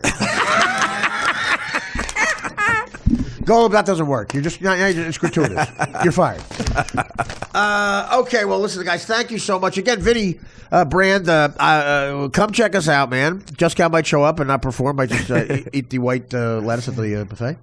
February 5th, 6th. And by the way, February 5th and 6th, 2 shows each night at Super Bowl weekend. I will be there headlining, and I believe Ryan might come down for the podcast, too. Ryan Reese to do a set.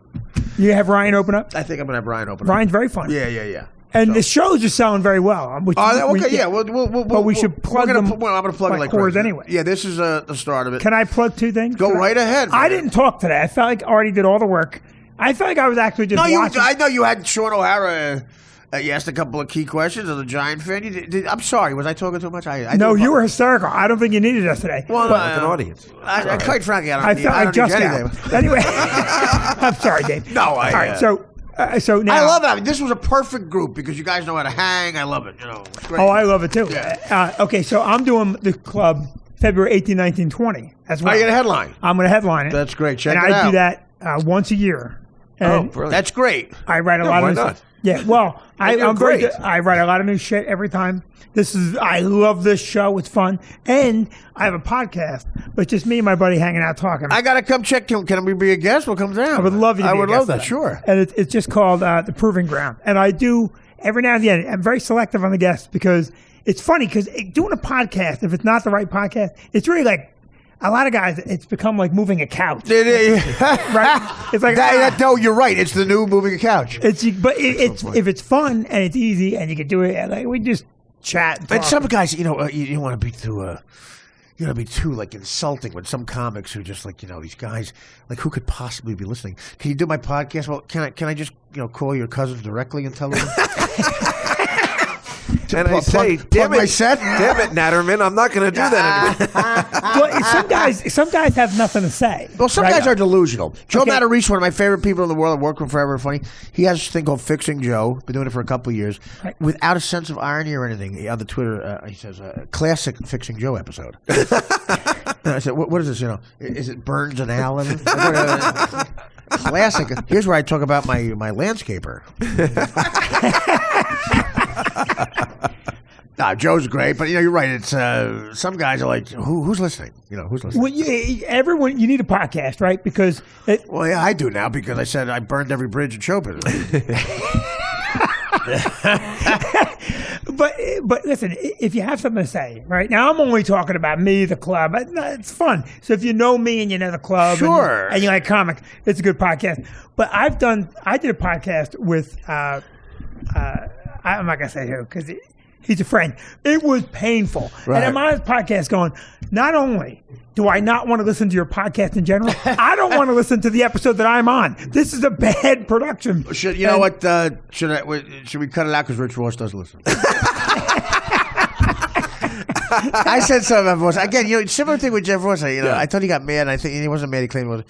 Because I had a joke where, for some reason, we were at the Comedy Cellar table. For some reason, we were talking about what's similar, like how because of evil shit that goes on in backstabbing, how is the mafia and show business similar?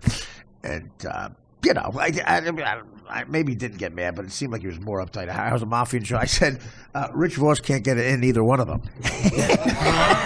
Everybody makes fun of Voss. And Steven Seagal got kicked out of both of them. Remember, Colin even said something at Geraldo's funeral. That's right. And Voss was thrilled that he was mentioned. He has a great sense of humor. Everybody hammers Voss, but I saw Voss do something one day that I can count. I've seen everybody. Voss did the Opie and Anthony Roadshow. He's hilarious. At the Garden State Arts Center. Yeah, it's funny. And he did crowd work to the back row of the Garden State Arts Center and made it work. Wow. He was talking to a guy that was, 78 rows back. Right. And he made it work. Well, yeah, and when it's one of his shows, he does crowd work without a crowd, which is very hard. Well, I got to tell you, we had him at the club one day. It's pouring rain out. This is a great Voss story. It's pouring rain. And I said to Voss, listen, we have a sold-out second show. You need to move quick here. Give me 45 minutes on the first show and get off. So we don't want people standing in the rain online. Right. I swear to you, at the 45-minute mark, Voss delivered a punchline that murdered. Right. All he has to say is, good night. That's all he has to say. Yeah. And he looks at the guy in the front row and goes, where did you get that shirt? Was it El Chapo? It was an El Chapo type shirt. That's what you got to worry about. What do you give a fuck about this shirt? Sean Penn. Well, he dug a hole. It took him 10 minutes to get out of the hole. Absolutely. Yeah, Well, people ask for us why his delivery's so good because his actual job is UPS. Oh, by the way, the over-under on Sean Penn is February 25th. I was going to say, okay, here's a question. Oh. If you're a producer, big-time producer in Hollywood, you got a $50 million budget, do you hire Sean Penn if it's a 2-month shoot? Or do you say it might be a 1-day shoot? He's going to get killed. Do you get insurance on Sean Penn and El Chapo? I'm telling you, we're kidding. That is a real thing. If El Chapo, and I'm sure he does, if he thinks Sean Penn had this much to do, a fraction, to do with him leading a billionaire lifestyle, fucking everything that walks on the Mediterranean, or being in a Mexican jail, dead. Also, if he humiliated him by, bringing a chick Sean Penn fucked, just to get an interview with him, and El Chapo couldn't fuck the chick, like humility with a broad. Yeah. He might even take out Chris Penn. Look, he's got money back. Dig him up and kill him again. He's got all this money all over the place. And buried under rocks. He just got to wink at the right guard who gets word to some guy, goes, there's 200 G's under a rock by the bodega. Take it and kill Sean Penn. Right. I hate to say it, but I'd look over my shoulder if I'm him. 60 Minutes interview watching. He claims he's not worried, but he's shaking like a leaf. He looked worried. Yeah. And I predict Sean Penn will slip in front of a hail of bullets because I think he goes down. I mean, he could have been shaking because I think Naomi Campbell gets great coke. But, listen, first of all, what a rock star way to go out, though, man. If you're going to go out, fuck pancreatitis or something. Fucking El Chapo killed me. That's gangster, but He's going to go out like Butch Cassidy style. He's only 50. What's Sean Penn, 52? Oh, he is remaking Dead Man Walking. Oh, well, yeah. Well, I'm saying he's 52 with Sean Penn. The problem, you don't want to die because of. You say he's 52, and if he lives to 90, you're literally talking about 40,000 more chicks he's gonna fuck. He's putting up those kind of numbers, so he probably wants to live. Plus, El Chapo did like milk. You play that gay guy. You were great. Hey, what's with Charlie Sheen with the full blown AIDS? He played for both teams. Can you tell everybody that I designed these shirts? Could you put that in the article? I edit the article. You didn't put it where I fuck that chick. You didn't put it where I fuck that chick and I beat up those 3 guys in the bar. I want the Mexican actress to lead there. So next time I'm not talking to you and I'm fucking her. And you'll be dead. You'll both be dead, but I'll be fucking her. Just Guy, you want to plug anything? Well, March 1st at the Village Underground doing that Godfather thing. Now, what is Are you going to do it? I would love to. You don't have to. It's okay. So we're getting Godfather pizza doing what? No, I'm doing a reading of The Godfather, but, we're mixing it up. Script. Yeah, that's awesome. We're mixing it up, so it'll be We funny. should change if the you're ending. playing, I'm hoping you're going to play Mark. You know what? Let Vito Corleone be played by Bob Goldwyn. Well, I have the one scene where it's like, it goes up to the horse's head. We're just reading up to that scene. And then it would be like, Tony, thanks, Tony. Sure thing! But, we don't do that. But Marina's playing that part. Now, if there's nothing else, I'd like to go to my nigger's wedding. Go, but it's not working. All right, guys, great time today. Ryan, Vin, listen, I know it's a little out of your way, but come back anytime, man. I'm going to do that. It'd be great. You got an open invite. And February 5th and 6th, I will be doing 2 shows on a Friday, 2 on a Saturday. Both of those days are Super Bowl weekend. They'll look for me and Ryan and maybe Just Gal. Yeah. And Filato might come down and take some pictures. Thanks, Dan, for everything.